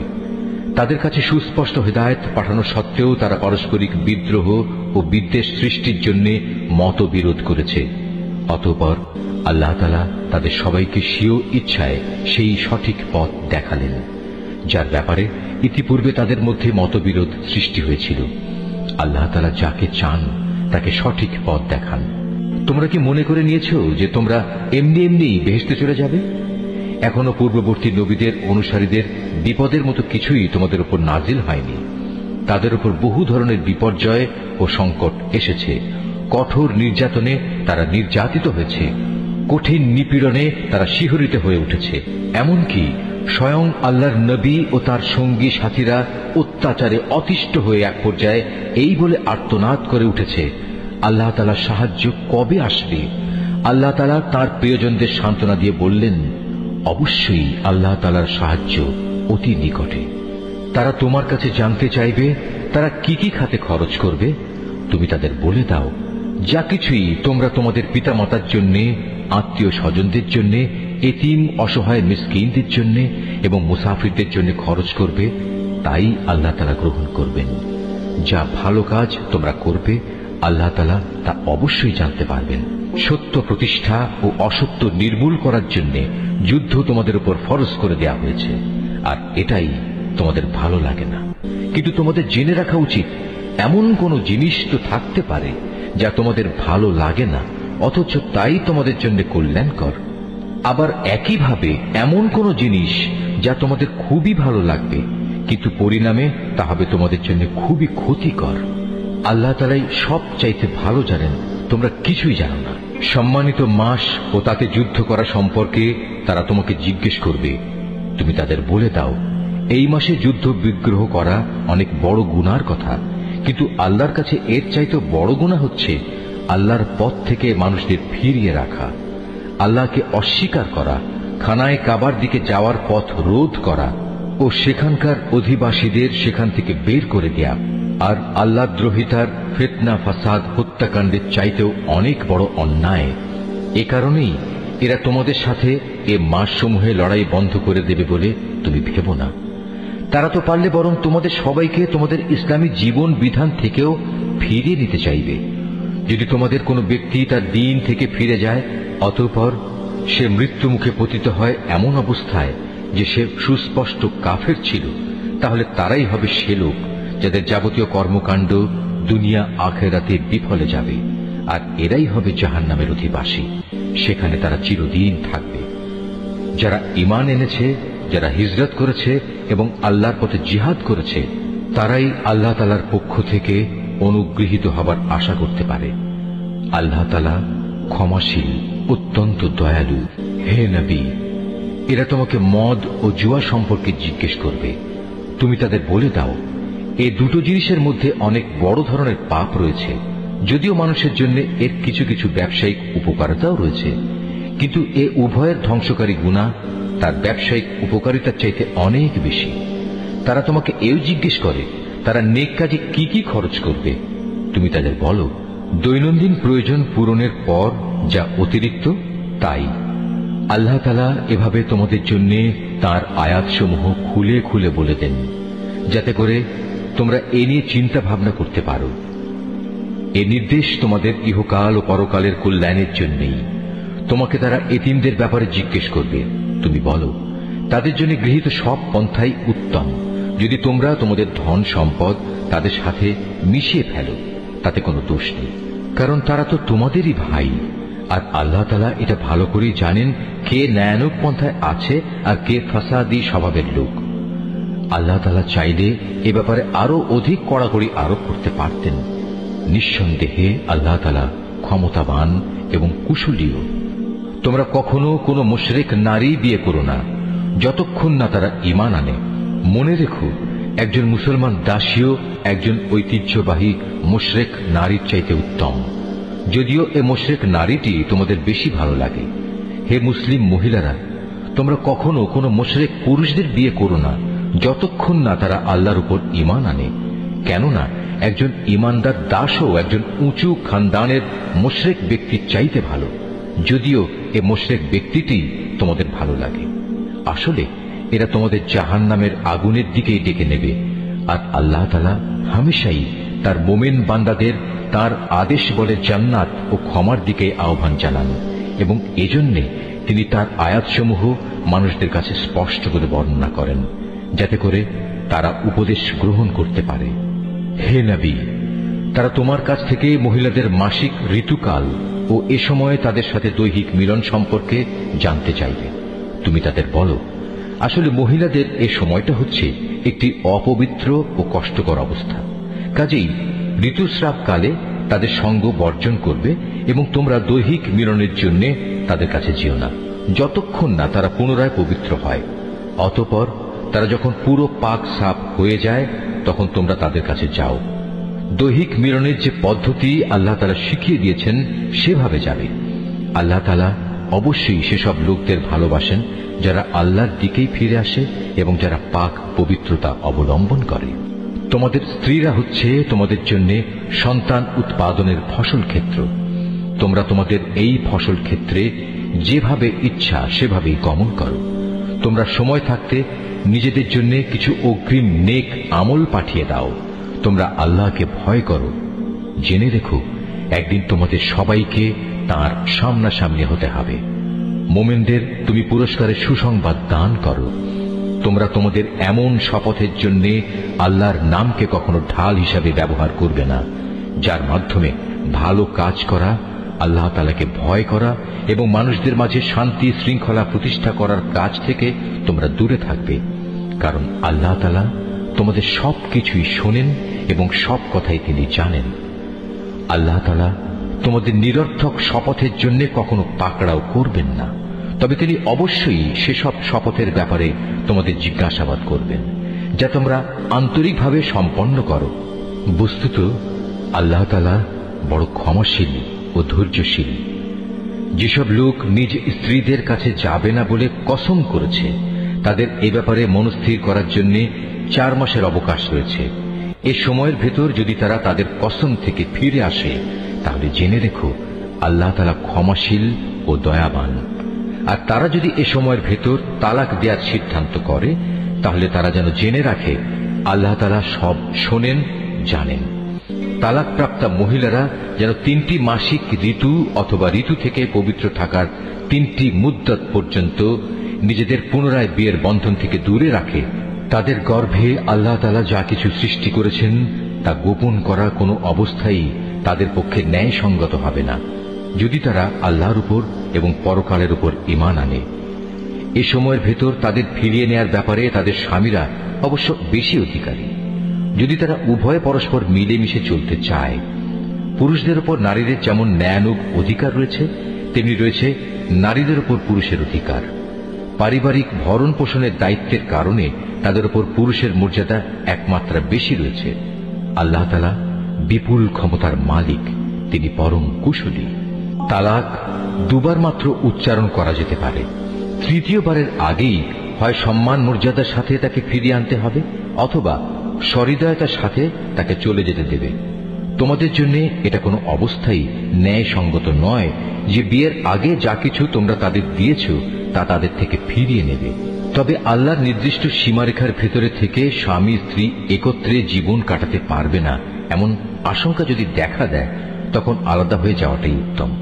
এমন অবস্থায় যদি তোমাদের ভয় হয় যে এরা আল্লাহর বিধানের গণ্ডির ভেতর থাকতে পারবে না, তাহলে স্ত্রী যদি স্বামীকে কিছু বিনিময় দেয় এবং তা দিয়ে বিচ্ছেদ ঘটিয়ে নেয়, তাহলে তাদের উভয়ের উপর এটা কোনো দূষণীয় বিষয় হবে না। জেনে রাখো, এটা হচ্ছে আল্লাহর নির্ধারিত সীমারেখা, তা কখনো অতিক্রম করো না। আর যারা আল্লাহর দেয়া সীমারেখা লঙ্ঘন করে তারা হচ্ছে সুস্পষ্ট জালেম। যদি সে তাকে তালাক দিয়েই দেয়, তাহলে তারপর এ স্ত্রী তার জন্য আর বৈধ হবে না। হ্যাঁ, যদি তাকে অপর কোনো স্বামী বিয়ে করে এবং নিয়ম মাফিক তাকে তালাক দেয় এবং পরবর্তী পর্যায়ে তারা যদি সত্যি মনে করে তারা এখন স্বামী স্ত্রীর অধিকার সম্পর্কে আল্লাহর সীমারেখা মেনে চলতে পারবে, তাহলে পুনরায় বিয়ে বন্ধনে ফিরে আসাতে তাদের উপর কোনো দোষ নেই। এটা হচ্ছে আল্লাহর বেঁধে দেয়া সীমারেখা। যারা এ সম্পর্কে অবগত আছে, আল্লাহ তাআলা তাদের জন্য এই নির্দেশ সুস্পষ্ট করে পেশ করেন। যখন তোমরা স্ত্রীদের তালাক দাও এবং তারা যখন তাদের অপেক্ষার সময় ইদ্যত পূর্ণ করে নেয়, তখন হয় মর্যাদার সাথে তাদের ফিরিয়ে আনো, নতুবা ভালোভাবে তাদের বিদায় করে দাও। শুধু কষ্ট দেওয়ার উদ্দেশ্যে কখনো তাদের আটকে রেখো না। এতে তোমরা আল্লাহর নির্ধারিত সীমারেখাই লঙ্ঘন করবে। আর যে ব্যক্তি এমন কাজ করে সে প্রকারান্তরে নিজের উপরে জুলুম করে। সাবধান, আল্লাহর নির্দেশ সমূহকে কখনো হাসি তামাশার বস্তু মনে করো না। স্মরণ করো, তোমরা ছিলে অজ্ঞ। আল্লাহ তাআলা তোমাদের উপর হেদায়েতের বাণী পাঠিয়ে নিয়ামত দান করেছেন। শুধু তাই নয়, তিনি তোমাদের জন্য জ্ঞান ও যুক্তিপূর্ণ কিতাব নাজিল করেছেন, যা তোমাদের দৈনন্দিন জীবনের নিয়ম কানুন বাতলে দেয়। অতএব তোমরা আল্লাহকে ভয় করো এবং জেনে রাখো, তিনি তোমাদের যাবতীয় কাজকর্ম সম্পর্কে সম্পূর্ণ ওয়াকিবহাল রয়েছেন। যখন তোমরা তোমাদের স্ত্রীদের তালাক দিয়ে দাও, অতঃপর তালাক প্রাপ্ত স্ত্রীরাও তাদের নির্ধারিত অপেক্ষার সময় ইদ্যত পালন শেষ করে নেয়, তখন তোমরা তাদের পছন্দ মতো স্বামীদের সাথে বিয়ের ব্যাপারে বাধা দিও না। যদি তারা বিয়ের জন্য সম্মানজনকভাবে কোনো ঐক্যমত্যে পৌঁছে থাকে, তোমাদের ভেতর যারা আল্লাহ তাআলা ও পরকালীন জীবনের উপর বিশ্বাস স্থাপন করে তাদের এ আদেশই দেয়া হচ্ছে। মূলত এটা তোমাদের জন্য অধিক সম্মানের এবং অনেক পবিত্র কর্মধারা, কারণ আল্লাহ তাআলা জানেন তোমরা কিছুই জানো না। মায়েদের পুরো 2 বছরই সন্তানকে বুকের দুধ খাওয়ানো উচিত। এ নিয়ম তার জন্য যে চায় সন্তানের দুধ খাওয়ানো পুরো মাত্রায় আদায় করুক। সন্তানের পিতা দুধ খাওয়ানোর জন্য মায়েদের সম্মানজনক ভরণ পোষণ সুনিশ্চিত করবে। কোন ব্যক্তির উপর তার সাধ্যাতীত বোঝা চাপিয়ে দেওয়া যাবে না। পিতার সঙ্গতির কথা ভাবতে গিয়ে দেখতে হবে মায়েরাও যেন আবার নিজ সন্তান নিয়ে বেশি কষ্টে না পড়ে যায়, এবং পিতাকেও যেন সন্তান জন্ম দেওয়ার কারণে অযথা কষ্টে পড়ে যেতে না হয়, সেটাও খেয়াল রাখতে হবে।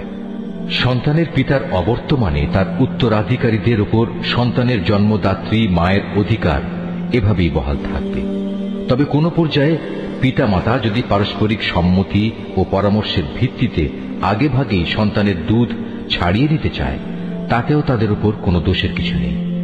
তোমরা যদি নিজেদের বদলে অন্য কাউকে সন্তানের দুধ খাওয়ানোর জন্য নিয়োগ করতে চাও এবং যদি দুগ্ধদাত্রীর পাওনা যথাযথভাবে বুঝিয়ে দেয়া হয়, তাতেও কোনো গুনাহ নেই। সর্বাবস্থায় আল্লাহ তাআলাকে ভয় করো এবং জেনে রেখো, তোমরা যা কিছুই করো আল্লাহ তাআলা তার সব কিছুই দেখতে পান। তোমাদের মধ্যে যারা মৃত্যু মুখে পতিত হয় এবং তারা যদি তাদের স্ত্রীদের জীবিত রেখে যায়, সে অবস্থায় স্ত্রীরা যদি বিয়ে করতে চায়, তাহলে তারা তাদের নিজেদের 4 মাস 10 দিন পর্যন্ত সময় বিয়ে থেকে বিরত থাকবে। অপেক্ষার এ সময়টুকু যখন তারা পূরণ করে নেবে, তখন নিজেদের বিয়ের ব্যাপারে তারা ন্যায়ানুগ পন্থায় যা ইচ্ছা তাই করতে পারবে, এবং এই বিষয়টিতে তাদের উপর কোনো গুনাহ নেই। মূলত তোমরা যে যাই করো না কেন, আল্লাহ তাআলা সব কাজেরই খবর রাখেন। এমনকি সে অপেক্ষার সময় শেষ হওয়ার আগেও তোমরা কেউ যদি তাকে বিয়ে করার জন্য পয়গাম পাঠাও, কিংবা তেমন কোনো ইচ্ছা যদি তোমরা নিজেদের মনের ভেতর লুকিয়েও রাখো, তাতেও তোমাদের উপর কোনো দোষ নেই। কেননা আল্লাহ তাআলা এটা ভালো করেই জানেন তাদের কথা অবশ্যই তোমরা বারবার মনে করবে। কিন্তু সাবধান, আড়ালে আপনাদের থেকে গোপনে তাদের বিয়ের কোনো প্রতিশ্রুতি দিও না।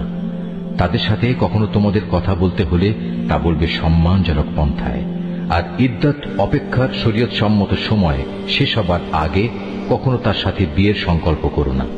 জেনে রেখো, তোমাদের মনের সব ইচ্ছা অভিসন্ধির কথা কিন্তু আল্লাহ তাআলা ভালো করেই জানেন। অতএব তোমরা একমাত্র তাঁর থেকেই সতর্ক হও এবং একথাও জেনে রেখো, আল্লাহ তাআলা অত্যন্ত ধৈর্যশীল, মহান ক্ষমাশীল। স্ত্রীদের শারীরিকভাবে স্পর্শ করা কিংবা তাদের জন্য মোহরের কোনো অঙ্ক নির্ধারণের আগেই যদি তোমরা তাদের তালাক দাও, তাতে শরীয়তের দৃষ্টিতে তোমাদের উপর কোনো গুনাহ নেই। এ পরিস্থিতিতে মোহরের কোনো অঙ্ক নির্ধারিত না হলেও তাদের ন্যায়ানুগ পন্থায় কিছু পরিমাণ অর্থ আদায় করে দেবে। ধনী ব্যক্তির উপর থাকবে নিজ ক্ষমতা অনুযায়ী এবং গরিব ব্যক্তির উপর থাকবে তার সঙ্গতি অনুযায়ী। এটা নেককার লোকদের উপর আরোপিত স্ত্রীদের একটি অধিকার বটে। যদি এমন হয় তোমরা তাদের শারীরিকভাবে স্পর্শ করনি কিন্তু মোহরের অঙ্ক নির্ধারিত করে নিয়েছ, এমত অবস্থায় যদি তোমরা তাদের তালাক দাও, তাহলে তাদের জন্য থাকবে নির্ধারিত মোহরের অর্ধেক পরিমাণ, যা আদায় করে দিতে হবে। হ্যাঁ, তালাকপ্রাপ্তা স্ত্রী নিজের থেকে যদি তোমাদের তা মাফ করে দেয়, কিংবা যে স্বামীর হাতে বিয়ের বন্ধন রয়েছে সে যদি স্ত্রীকে নির্দিষ্ট পরিমাণের বেশি দিয়ে অনুগ্রহ দেখাতে চায়, তাহলে তা হবে আল্লাহ ভীতিরও একান্ত কাছাকাছি। কখনো একে অপরের প্রতি দয়া ও সহৃদয়তা দেখাতে ভুলো না, কারণ তোমরা কে কি কাজ করো তার সবকিছুই আল্লাহ তাআলা পর্যবেক্ষণ করছেন। তোমরা নামাজ সমূহের উপর গভীরভাবে যত্নবান হও, বিশেষ করে মধ্যবর্তী নামাজ, এবং আল্লাহর জন্য বিনীতভাবে দাঁড়িয়ে থাকো। অতঃপর যদি তোমরা ভীতিপ্রদ কোনো অবস্থার সম্মুখীন হও, তখন প্রয়োজনে তোমরা নামাজ পড়বে পায়ের উপর দাঁড়িয়ে কিংবা সওয়ারের উপর থাকা অবস্থায়। তারপর তোমরা যখন নিরাপদ হয়ে যাবে তখন আল্লাহ তাআলাকে স্মরণ করো, যেভাবে আল্লাহ তাআলা তাকে স্মরণ করার নিয়ম শিখিয়েছেন, যার কিছুই তোমরা ইতিপূর্বে জানতে না। তোমাদের মধ্যে থেকে যদি কেউ মৃত্যুমুখে পতিত হয় এবং সে বিধবা স্ত্রীদের রেখে যায়, তার উত্তরসূরিদের জন্য তার ওসিয়ত থাকবে যেন তারা 1 বছর পর্যন্ত তাদের স্ত্রীদের ব্যয়ভার বহন করে। কোনো অবস্থায় যেন তার ভিটে মাটি থেকে তাকে বের করে দেয়া না হয়। এই সময় পূরণ হবার আগে যদি তারা নিজেরাই বের হয়ে যায় এবং তারা নিজেদের ব্যাপারে কোনো ভিন্ন সিদ্ধান্ত করে কোনো সম্মানজনক ব্যবস্থা করে নেয়, তাহলে এজন্য তোমাদের উপর কোনো দোষ পড়বে না। আল্লাহ তাআলা সবার উপর শক্তিশালী, তিনি বিজ্ঞ কুশলীও। স্বামীদের উপর তালাকপ্রাপ্তা মহিলাদের জন্য ন্যায়সঙ্গত ভরণ পোষণের দায়িত্ব থাকবে। আল্লাহ তাআলাকে যারা ভয় করে, এটা তাদের উপর আরোপিত দায়িত্ব। এভাবেই আল্লাহ তাআলা তার আয়াতগুলো তোমাদের জন্য সুস্পষ্ট করে বলে দিয়েছেন, যাতে করে তোমরা বুঝতে পারো। তুমি কি তাদের পরিণতি দেখোনি যারা মৃত্যুর ভয়ে নিজেদের ভিটে মাটি ছেড়ে বেরিয়ে এসেছিল, অথচ তারা সংখ্যায় ছিল হাজার হাজার। তাদের এ কাপুরুষোচিত আচরণে রুষ্ট হয়ে আল্লাহ তাআলা তাদের বললেন, তোমরা নিপাত হয়ে যাও। অতঃপর এক সময় তাদের বংশধররা সাহসিকতার সাথে জালেমের মোকাবেলা করল। আল্লাহ তাআলা তাদের পুনরায় সামাজিক ও রাজনৈতিক জীবন দান করলেন। আল্লাহ তাআলা এ ধরনের সাহসী মানুষদের উপর সর্বদাই অনুগ্রহশীল, কিন্তু মানুষদের অধিকাংশই এজন্য আল্লাহর কৃতজ্ঞতা আদায় করে না। অতএব হে মুসলমানরা, কাপুরুষতা না দেখিয়ে তোমরা আল্লাহর পথে লড়াই করো এবং একথা ভালো করে জেনে রাখো, আল্লাহ তাআলা যেমন সব শোনেন তেমনি তিনি সবকিছু জানেনও। তোমাদের মধ্যে থেকে কে এমন হবে যে আল্লাহকে উত্তম ঋণ দেবে? যে কেউই আল্লাহকে ঋণ দেবে সে যেন জেনে রাখে আল্লাহ তাআলা ঋণের সে অঙ্ক তার জন্য বহু গুণ বাড়িয়ে দেবেন। আল্লাহ তাআলা কাউকে ধনী আবার কাউকে গরিব করে দেন, আর সবশেষে তোমাদের ধনী গরিব সবাইকে তো একদিন তার কাছেই ফিরে যেতে হবে। তুমি কি বনী ইসরাইল দলের কতিপয় নেতা সম্পর্কে চিন্তা করনি, যখন তারা মুসার আগমনের পর তদানীন্তন নবীর কাছে বলেছিল, আমাদের জন্য একজন বাদশাহ ঠিক করে দাও যেন তার সাথে আমরা আল্লাহর পথে লড়াই করতে পারি। আল্লাহর নবী তাদের বলল, তোমাদের অবস্থা আগের লোকদের মতো এমন হবে না তো যে আল্লাহ তাআলা তোমাদের লড়াইয়ের আদেশ দেবেন এবং তোমরা লড়াই করবে না? তারা বলল, আমরা কেন আল্লাহর পথে লড়ব না, বিশেষ করে যখন আমাদের নিজেদের বাড়ি ঘর থেকে আমাদের বের করে দেয়া হয়েছে, আমাদের ছেলে মেয়েদেরও বের করে দেয়া হয়েছে। অতঃপর যখন সত্যি সত্যি তাদের আল্লাহর পক্ষ থেকে যুদ্ধের আদেশ দেয়া হল, তখন কতিপয় সাহসী বান্দা ছাড়া তাদের অধিকাংশই ময়দান ছেড়ে পালিয়ে গেছে। আসলে আল্লাহ তাআলা জালেমদের ভালো করেই জানেন। তাদের নবী তাদের বলল, আল্লাহ তাআলা তালুতকে তোমাদের উপর বাদশাহ নিযুক্ত করে পাঠিয়েছেন। একথা শুনে তারা বলল, তার কি অধিকার আছে যে আমাদের উপর রাজত্ব করার? বাদশাহীর অধিকার বরং তার চাইতে আমাদেরই বেশি রয়েছে। তাছাড়া অর্থ প্রাচুর্যও তো তার বেশি নেই। আল্লাহর নবী বলল, শাসন ক্ষমতার জন্য আল্লাহ তাআলা তাকেই বাছাই করেছেন এবং এ কাজের জন্য তার শারীরিক যোগ্যতা ও জ্ঞান প্রতিভা আল্লাহ তাআলা বাড়িয়ে দিয়েছেন। আসলে আল্লাহ তাআলা যাকে চান তাকেই তার রাজ ক্ষমতা দান করে থাকেন। তার ভান্ডার অনেক প্রশস্ত। আল্লাহ তাআলা যাকে চান তাকেই রাজত্ব দেন। আল্লাহ তাআলা প্রাচুর্যময় ও মহাবিজ্ঞ। তাদের নবী তাদের আরো বলল, আল্লাহ তাআলা যাকে পাঠাচ্ছেন তার বাদশাহীর অবশ্যই একটা চিহ্ন থাকবে এবং তা হচ্ছে সে তোমাদের সামনে হারানো সিন্দুকটি এনে হাজির করবে। এতে তোমাদের জন্য আল্লাহর পক্ষ থেকে সান্ত্বনা ও প্রশান্তির বিষয় থাকবে। তাছাড়া এ অমূল্য সিন্দুকে মুসা ও হারুনের পরিবার পরিজনের কিছু রেখে যাওয়া জিনিসপত্রও থাকবে। আল্লাহ তাআলার নির্দেশে তার ফেরেশতারা এই সিন্দুক তোমাদের জন্য বহন করে আনবে। যদি তোমরা বিশ্বাস স্থাপন করো তাহলে তোমরা দেখবে এ সব কিছুতে তোমাদের জন্য এক ধরনের নিদর্শন রয়েছে। রাজত্ব পেয়ে তালুত নিজ বাহিনী নিয়ে যখন এগিয়ে গেল, তখন সে তার লোকদের বলল, আল্লাহ তাআলা একটি নদীর পানি দিয়ে তোমাদের পরীক্ষা করবেন। যদি তোমাদের মধ্যে কেউ এর পানি পান করে তাহলে সে আর আমার দলভুক্ত থাকবে না, আর যে ব্যক্তি তা খাবে না সে অবশ্যই আমার দলভুক্ত থাকবে। তবে কেউ যদি তার হাত দিয়ে সামান্য এক আজলা পানি খেয়ে নেয় তা ভিন্ন কথা। অতঃপর সেখানে গিয়ে হাতে গোনা কয়েকজন লোক ছাড়া আর সবাই তৃপ্তি ভরে পানি পান করল। এ কয়জন লোক যারা তার কথায় তার সাথে ঈমান এনেছিল, তারা এবং তালুত যখন নদী পার হয়ে এগিয়ে গেল, তখন তারা নিজেদের দীনতা দেখে বলে উঠল, হে আল্লাহ, আজ জালুত এবং তার বিশাল বাহিনীর মোকাবেলা করার শক্তি আমাদের নেই। এ সময় তাদেরই সাথী বন্ধুরা যারা জানত তাদের আল্লাহর সামনে হাজির হতে হবে, তারা বলল, ইতিহাসে এমন অনেকবারই দেখা গেছে আল্লাহর সাহায্য নিয়ে একটি ক্ষুদ্র দলও বিশাল সেনাবাহিনীর উপর জয়ী হয়েছে। কেননা আল্লাহ তাআলা ধৈর্যশীলদের সাথেই থাকেন। তারপর যখন সে তার সৈন্য নিয়ে মোকাবেলা করার জন্য দাঁড়ালো, তখন তারা আল্লাহর কাছে সাহায্য চেয়ে বলল, হে আমাদের মালিক, তুমি আমাদের সবরের তৌফিক দান করো। দুশমনের মোকাবেলায় আমাদের কদম অটল রাখো এবং অবিশ্বাসী কাফেরদের মোকাবেলায় তুমি আমাদের সাহায্য করো। লড়াইয়ের ময়দানে তারা তাদের পর্যুদস্ত লাঞ্ছিত করে দিল এবং দাউদ আল্লাহর সাহায্য নিয়ে জালুতকে হত্যা করল। আল্লাহ তাআলা তাকে দুনিয়ার রাজত্ব দান করলেন এবং তাকে রাজ ক্ষমতা চালানোর কৌশল শিক্ষা দিলেন। আল্লাহ তাআলা তাকে নিজ ইচ্ছা মতো আরো বহু বিষয়ে জ্ঞান দান করলেন। আসলে আল্লাহ তাআলা যদি যুগে যুগে একদল লোককে দিয়ে আর একদল লোককে শায়েস্তা না করতেন তাহলে এই ভূখণ্ড ফিতনা ফাসাদে ভরে যেত। কিন্তু আল্লাহ তাআলা তা চাননি, কেননা আল্লাহ তাআলা এ সৃষ্টিগুলোর উপর বড়ই অনুগ্রহশীল। এ কিতাবে বর্ণিত এসব ঘটনা হচ্ছে আল্লাহর এক একটা নিদর্শন মাত্র, যা যথাযথভাবে আমি তোমাকে শুনিয়েছি। এর কোন ঘটনাই তো তুমি জানতে না। তুমি অবশ্যই আমার পাঠানো নবী রসুলদের একজন। এই যে নবী রসুলরা রয়েছে, এদের কাউকে কারো উপর আমি বেশি মর্যাদা দান করেছি। এদের মধ্যে এমনও কেউ ছিল যাদের সাথে আল্লাহ তাআলা কথা বলেছেন এবং এর মাধ্যমে কারো মর্যাদা তিনি বাড়িয়ে দিয়েছেন। আমি মরিয়মের ছেলে ঈসাকে কতিপয় উজ্জ্বল নিদর্শন দিয়েছিলাম। অতঃপর পবিত্র রূহের মাধ্যমে তাকে আমি সাহায্য করেছি। আল্লাহ তাআলা চাইলে তাদের আগমনের পর যাদের কাছে এসব উজ্জ্বল নিদর্শন এসেছে তারা কখনো মারামারিতে লিপ্ত হতো না। কিন্তু রাসূলদের পর তারা দলে উপদলে বিভক্ত হয়ে গেল।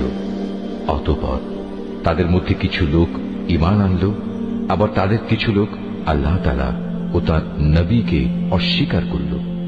অথচ আল্লাহ পাক চাইলে এরা কেউই যুদ্ধ বিগ্রহে লিপ্ত হতো না। কিন্তু আল্লাহ তাআলা যা চান তাই করেন।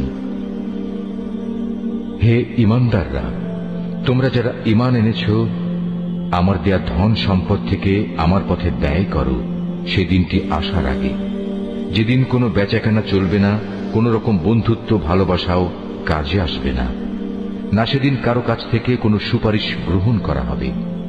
মূলত এদিনের অস্বীকারীরাই হচ্ছে জালেম। মহান আল্লাহ তাআলা, তিনি ছাড়া দ্বিতীয় কোনো ইলাহ নেই। তিনি চিরঞ্জীব, তিনি অনাদি সত্তা। ঘুম তো দূরের কথা, সামান্য তন্দ্রাও তাকে আচ্ছন্ন করে না। আসমান সমূহ ও জমিনে যা কিছু আছে তার সবকিছুরই একচ্ছত্র মালিকানা তার। কে এমন আছে যে তার দরবারে বিনা অনুমতিতে সুপারিশ করবে? তাদের বর্তমান ভবিষ্যতের সবকিছুই তিনি জানেন। তার জানা বিষয়সমূহের কোনো কিছুই কারো জ্ঞানের সীমা পরিসীমার আয়ত্তাধীন হতে পারে না। তবে কিছু জ্ঞান যদি তিনি কাউকে দান করে থাকেন তবে তা ভিন্ন কথা। তার বিশাল সাম্রাজ্য আসমান জমিনের সবকিছুই পরিবেষ্টন করে আছে। এই উভয়টির হেফাজত করার কাজ কখনো তাকে পরিশ্রান্ত করে না। তিনি পরাক্রমশালী ও অসীম মর্যাদাবান। আল্লাহর দ্বীনের ব্যাপারে কোনো জোর জবরদস্তি নেই, কারণ সত্য এখানে মিথ্যা থেকে পরিষ্কার হয়ে গেছে। তোমাদের মধ্যে যদি কোনো ব্যক্তি বাতিল মতাদর্শকে অস্বীকার করে আল্লাহর দেয়া জীবনাদর্শের উপর ঈমান আনে, সে যেন এর মাধ্যমে এমন এক শক্তিশালী রশি ধরল যা কোনোদিনই ছিঁড়ে যাবার নয়। আল্লাহ তাআলা সবকিছুই শোনেন এবং সবকিছুই জানেন। যারা আল্লাহর উপর ঈমান আনে, আল্লাহ তাআলাই হচ্ছেন তাদের সাহায্যকারী বন্ধু। তিনি জাহেলিয়াতের অন্ধকার থেকে তাদের ঈমানের আলোতে বের করে নিয়ে আসেন। অপরদিকে যারা আল্লাহকে অস্বীকার করে, বাতিল শক্তিসমূহই হয়ে থাকে তাদের সাহায্যকারী। তা তাদের দ্বীনের আলোক থেকে কুফরির অন্ধকারের দিকে নিয়ে যায়। এরাই হচ্ছে প্রকৃতপক্ষে জাহান্নামের অধিবাসী। সেখানে তারা চিরদিন থাকবে। তুমি কি সে ব্যক্তির অবস্থা দেখোনি যে ব্যক্তিকে আল্লাহ তাআলা দুনিয়ার রাষ্ট্র ক্ষমতা দেওয়ার পর সেই ইব্রাহিমের সাথে স্বয়ং মালিকের ব্যাপারে বিতর্কে লিপ্ত হল? বিতর্কের এক পর্যায়ে ইব্রাহিম বলল, আমার মালিক তিনি, যিনি সৃষ্টিকুলকে জীবন দান করেন, মৃত্যু দান করেন। সে বলল, জীবন মৃত্যু তো আমিও দিয়ে থাকি। ইব্রাহিম বলল, আমার আল্লাহ তাআলা পূর্ব দিক থেকে প্রতিদিন সূর্যের উদয় ঘটান। একবার তুমি তা পশ্চিম দিক থেকে বের করে দেখাও তো। এতে সত্য অস্বীকারী ব্যক্তিটি হতভম্ব হয়ে গেল। আসলে আল্লাহ তাআলা জালেম জাতিকে কখনো পথের দিশা দেন না। অথবা ঘটনাটি কি সেই ব্যক্তির মতো যে একটি বস্তির পাশ দিয়ে যাবার সময় যখন দেখল তা বিধ্বস্ত হয়ে আপন অস্তিত্বের উপর মুখ থুবড়ে পড়ে আছে, তখন সে ব্যক্তি বলল, এই মৃত জনপদকে কিভাবে আল্লাহ তাআলা আবার পুনরুজ্জীবন দান করবেন? এক পর্যায়ে আল্লাহ তাআলা সত্যি সত্যি তাকে মৃত্যু দান করলেন এবং এভাবেই তাকে 100 বছর ধরে মৃত ফেলে রাখলেন। অতঃপর তাকে পুনরায় জীবিত করলেন। এবার জিজ্ঞেস করলেন, বলতে পারো তুমি কতকাল মৃত অবস্থায় কাটিয়েছ? সে বলল, আমি একদিন কিংবা একদিনের কিছু অংশ মৃত অবস্থায় কাটিয়েছি। আল্লাহ তাআলা বললেন, বরং এমনি অবস্থায় তুমি 100 বছর কাটিয়ে দিয়েছ। তাকিয়ে দেখো তোমার নিজস্ব খাবার ও পানীয়ের দিকে, দেখবে তা বিন্দুমাত্র পচেনি। তোমার গাধাটির দিকেও দেখো, তাও একই অবস্থায় আছে। আমি এসব এই জন্যই দেখালাম যেন আমি তোমাকে মানুষদের জন্য পরকালীন জীবনের একটি জীবন্ত প্রমাণ হিসেবে উপস্থাপন করতে পারি। এই মৃত জীবের হাড় পাঁজরগুলোর দিকে তাকিয়ে দেখো, তুমি নিজেই দেখতে পাবে আমি কিভাবে তা একটার সাথে আরেকটা জোড়া লাগিয়ে নতুন জীবন দিয়েছি। অতঃপর কিভাবে তাকে আমি গোশতের পোশাক পরিয়ে দিয়েছি। অতএব এভাবে আল্লাহর দেখানো এ বিষয়টি যখন তার কাছে পরিষ্কার হয়ে গেল, তখন সে বলে উঠল, আমি এটা জানি, অবশ্যই আল্লাহ তাআলা সব কিছুর উপর ক্ষমতাবান। আরো স্মরণ করো যখন ইব্রাহিম বলল, হে মালিক, মৃতকে তুমি কিভাবে পুনরায় জীবিত করো তা আমাকে একটু দেখিয়ে দাও। আল্লাহ তাআলা বললেন, কেন, না দেখে কি তুমি বিশ্বাস করো না? ইব্রাহিম বলল, হ্যাঁ প্রভু, আমি বিশ্বাস করি, কিন্তু এর দ্বারা আমার মন একটু সান্ত্বনা পাবে, এই যা। আল্লাহ তাআলা বললেন, তুমি বরং এক কাজ করো, 4টি পাখি ধরে আনো, অতঃপর আস্তে আস্তে এই পাখিগুলোকে তোমার কাছে পোষ মানিয়ে নাও, যাতে ওদের নাম তোমার কাছে পরিচিত হয়ে যায়। তারপর তাদের শরীর কেটে কয়েক টুকরা ভাগ করো। তাদের কাটা এক একটি টুকরো এক একটি পাহাড়ের উপর রেখে এসো।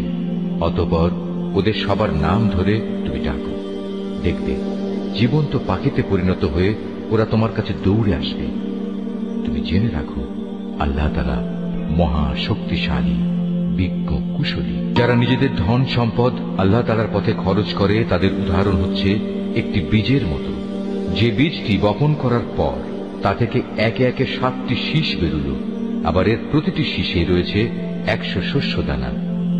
আসলে আল্লাহ তাআলা যাকে চান তাকে বহু গুণ বৃদ্ধি করে দেন। আল্লাহ তাআলা অনেক প্রশস্ত, অনেক বিজ্ঞ। যারা আল্লাহ তাআলার পথে নিজেদের ধন সম্পদ ব্যয় করে এবং ব্যয় করে তা প্রচার করে বেড়ায় না, খোঁটা দেয় না এবং কষ্টও দেয় না, এজন্য তাদের মালিকদের কাছে তাদের জন্য পুরস্কার সংরক্ষিত রয়েছে। শেষ বিচারের দিন এদের কোনো ভয় নেই। তাদের সেদিন দুশ্চিন্তাগ্রস্তও হতে হবে না। একটুখানি সুন্দর কথা বলা এবং উদারতা দেখিয়ে ক্ষমা করে দেয়া সেই দানের চাইতে অনেক ভালো। যে দানের পরিণামে কষ্টই আসে, আল্লাহ তাআলা কারোরই মুখাপেক্ষী নন, তিনি পরম ধৈর্যশীল বটে। হে ঈমানদার বান্দারা, তোমরা উপকারের খোঁটা দিয়ে এবং অনুগৃহীত ব্যক্তিকে কষ্ট দিয়ে তোমাদের দান সদকা বরবাদ করে দিও না। ঠিক সেই হতভাগ্য ব্যক্তির মতো যে শুধু লোক দেখানোর উদ্দেশ্যে দান করে, সে আল্লাহ তাআলা ও পরকালের উপর বিশ্বাস করে না। তার দানের উদাহরণ হচ্ছে যেন একটি মসৃণ শিলাখণ্ডের উপর কিছু মাটির আবরণ পড়ল, সেখানে মুষলধারে বৃষ্টিপাত হল, অতঃপর তা পাথরটিকে শক্ত করিয়ে রেখে গেল। দান খয়রাত করে তারা যা কিছু অর্জন করল, তা দিয়ে তারা কিছুই করতে পারল না। আর যারা আল্লাহকে বিশ্বাস করে না, আল্লাহ তাআলা তাদের কখনো সঠিক পথ দেখান না। অপরদিকে যারা আল্লাহ তাআলার সন্তুষ্টির জন্য এবং নিজেদের মানসিক অবস্থা আল্লাহর পথে সুদৃঢ় রাখার জন্য নিজেদের ধন সম্পদ ব্যয় করে, তাদের উদাহরণ হচ্ছে যেন তা কোনো উঁচু পাহাড়ের উপত্যকায় একটি সুসজ্জিত ফসলের বাগান। যদি সেখানে প্রবল বৃষ্টিপাত হয়, তাহলে ফসলের পরিমাণ দ্বিগুণ হয়। আর প্রবল বৃষ্টিপাত না হলেও বৃষ্টির শিশির বিন্দুগুলোই ফসলের জন্য যথেষ্ট হয়। আল্লাহ তাআলা ভালো করে পর্যবেক্ষণ করেন তোমরা কে কি কাজ করো। তোমাদের কেউ কি চাইবে যে তার কাছে ফলে ফুলে সুশোভিত একটি বাগান থাকুক, যাতে খেজুর ও আঙুর সহ বিভিন্ন ধরনের ফলমূল থাকবে, তার তলদেশ দিয়ে আবার প্রবহমান থাকবে কতিপয় ঝর্ণাধারা, আর এর ফল ভোগ করার আগেই বাগানের মালিক বয়সের ভারে নুয়ে পড়বে এবং তার কিছু দুর্বল সন্তান থাকবে। এই অবস্থায় হঠাৎ করে এক আগুনে বাতাস এসে তার সব স্বপ্ন জ্বালিয়ে দিয়ে যাবে।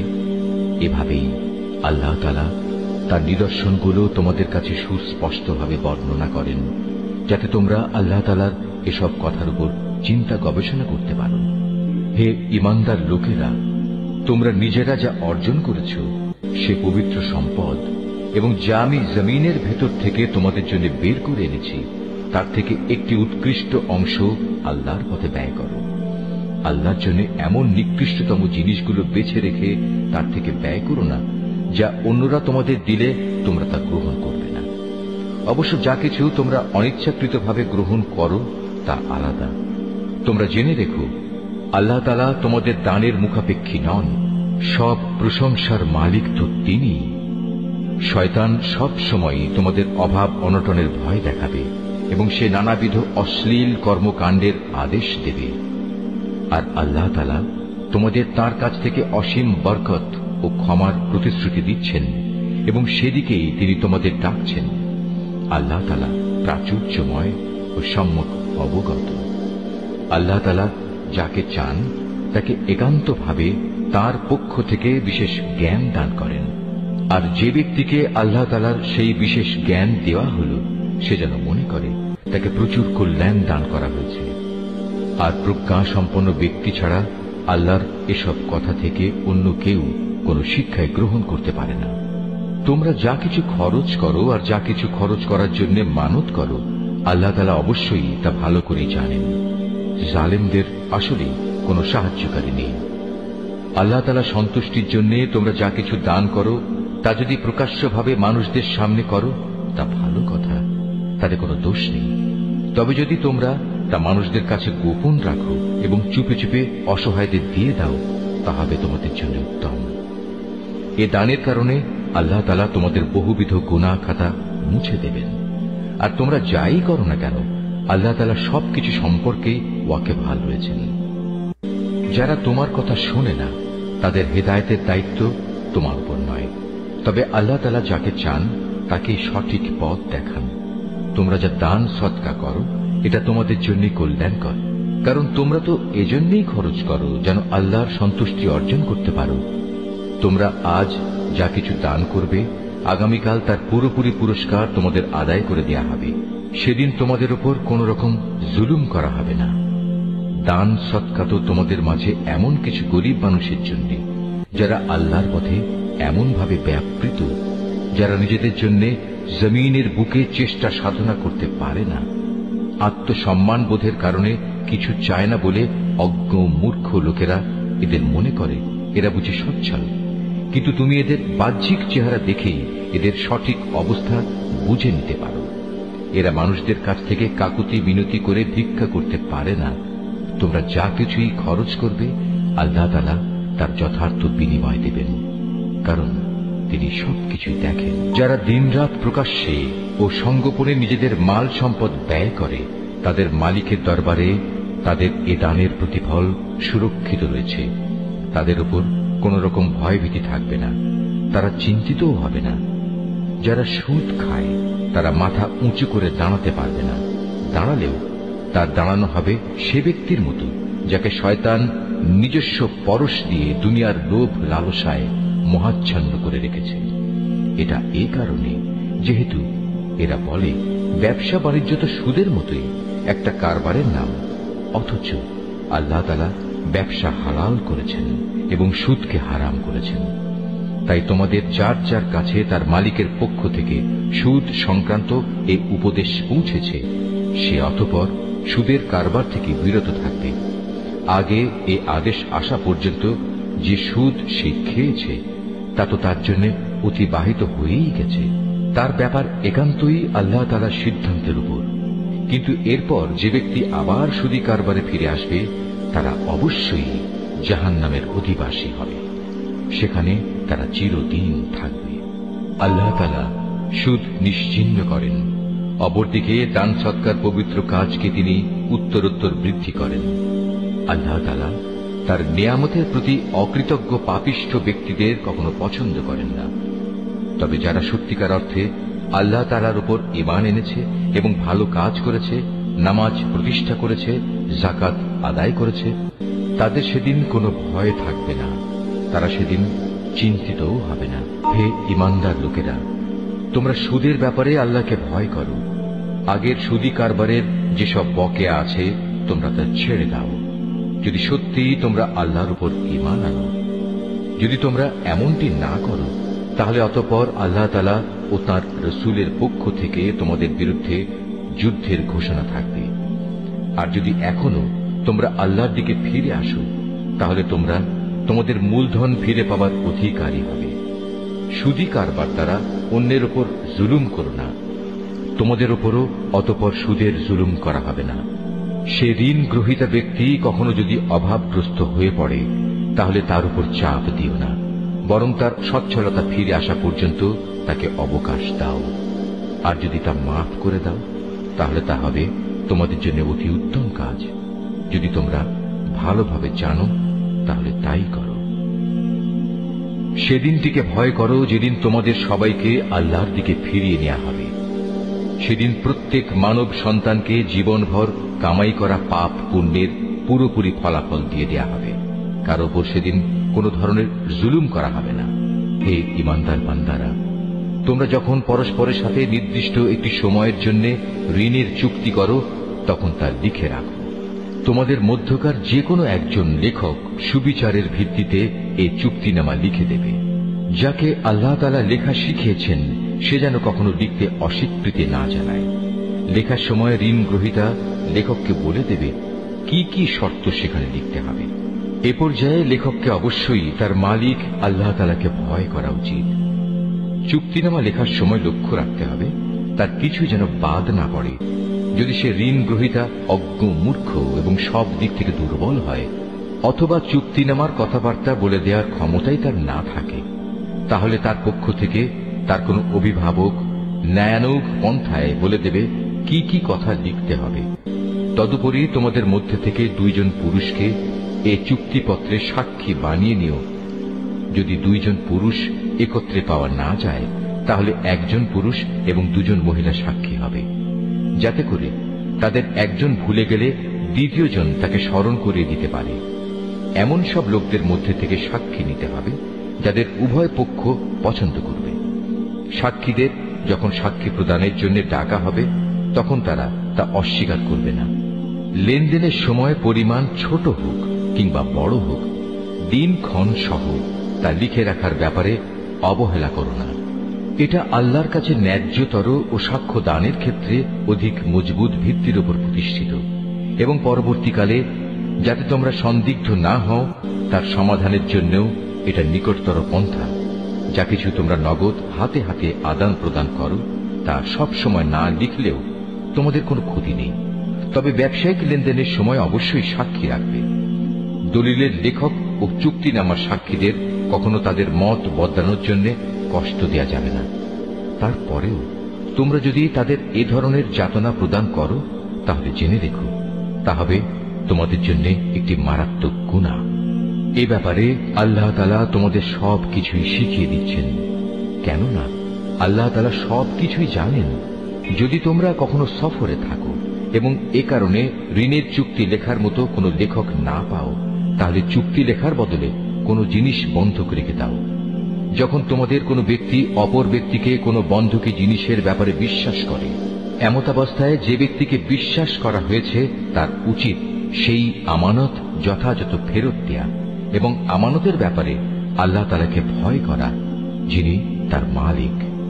তোমরা কখনো সাক্ষ্য গোপন করো না। যে ব্যক্তি তা গোপন করে সে অবশ্যই অন্তরের দিক থেকে পাপিষ্ঠ সাব্যস্ত হয়। বস্তুত আল্লাহ তাআলা তোমাদের যাবতীয় কাজকর্মের ব্যাপারে সম্যক অবগত রয়েছেন। আসমান জমিনে যা কিছু আছে তা সবই আল্লাহ তাআলার জন্য। তোমরা তোমাদের মনের ভিতরে যা কিছু আছে তা যদি প্রকাশ করো কিংবা তা গোপন করো, আল্লাহ তাআলা একদিন তোমাদের কাছ থেকে এর পুরোপুরি হিসাব গ্রহণ করবেন। এরপর তিনি যাকে ইচ্ছা তাকে মাফ করে দেবেন, আবার যাকে ইচ্ছা তাকে তিনি শাস্তি দেবেন। আল্লাহ তাআলা সব কিছুর উপর ক্ষমতাবান। আল্লাহর রসুল সে বিষয়ের উপর ঈমান এনেছে যা তার উপর তার মালিকের পক্ষ থেকে নাযিল করা হয়েছে, আর যারা সে রসুলের উপর বিশ্বাস স্থাপন করেছে তারাও সে একই বিষয়ের উপর ঈমান এনেছে। এরা সবাই ঈমান এনেছে আল্লাহর উপর, তার ফেরেশতাদের উপর, তার কিতাব সমূহের উপর, তার রসুলদের উপর। তারা বলে, আমরা তার পাঠানো নবী রসুলদের কারো মাঝে কোন রকম পার্থক্য করি না। আর তারা বলে, আমরা তো আল্লাহর নির্দেশ শুনেছি এবং তা মেনেও নিয়েছি। হে আমাদের মালিক, আমরা তোমার ক্ষমা চাই এবং আমরা জানি আমাদের একদিন তোমার কাছেই ফিরে যেতে হবে। আল্লাহ তাআলা কখনো কাউকেই তার শক্তি সামর্থ্যের বাইরে কোনো কাজের দায়িত্ব চাপিয়ে দেন না। সে ব্যক্তির জন্য ততটুকু বিনিময় রয়েছে যতটুকু সে এ দুনিয়ায় সম্পন্ন করবে, আবার সে যতটুকু মন্দ দুনিয়ায় অর্জন করেছে তার উপর তার ততটুকু শাস্তি পতিত হবে। অতএব হে মোমেন ব্যক্তিরা, তোমরা এই বলে দোয়া করো, হে আমাদের মালিক, যদি আমরা কিছু ভুলে যাই, কোথাও যদি আমরা কোনো ভুল করে বসি, তার জন্য তুমি আমাদের পাকড়াও করো না। হে আমাদের মালিক, আমাদের পূর্ববর্তী জাতিদের উপর যে ধরনের বোঝা তুমি চাপিয়েছিলে তা আমাদের উপর চাপিও না। হে আমাদের মালিক, যে বোঝা বইবার সামর্থ্য আমাদের নেই তা তুমি আমাদের উপর চাপিয়ে দিও না। তুমি আমাদের উপর মেহেরবানি করো, তুমি আমাদের মাফ করে দাও, আমাদের উপর তুমি দয়া করো। তুমি আমাদের একমাত্র আশ্রয়দাতা বন্ধু। অতএব কাফেরদের মোকাবেলায় তুমি আমাদের সাহায্য করো।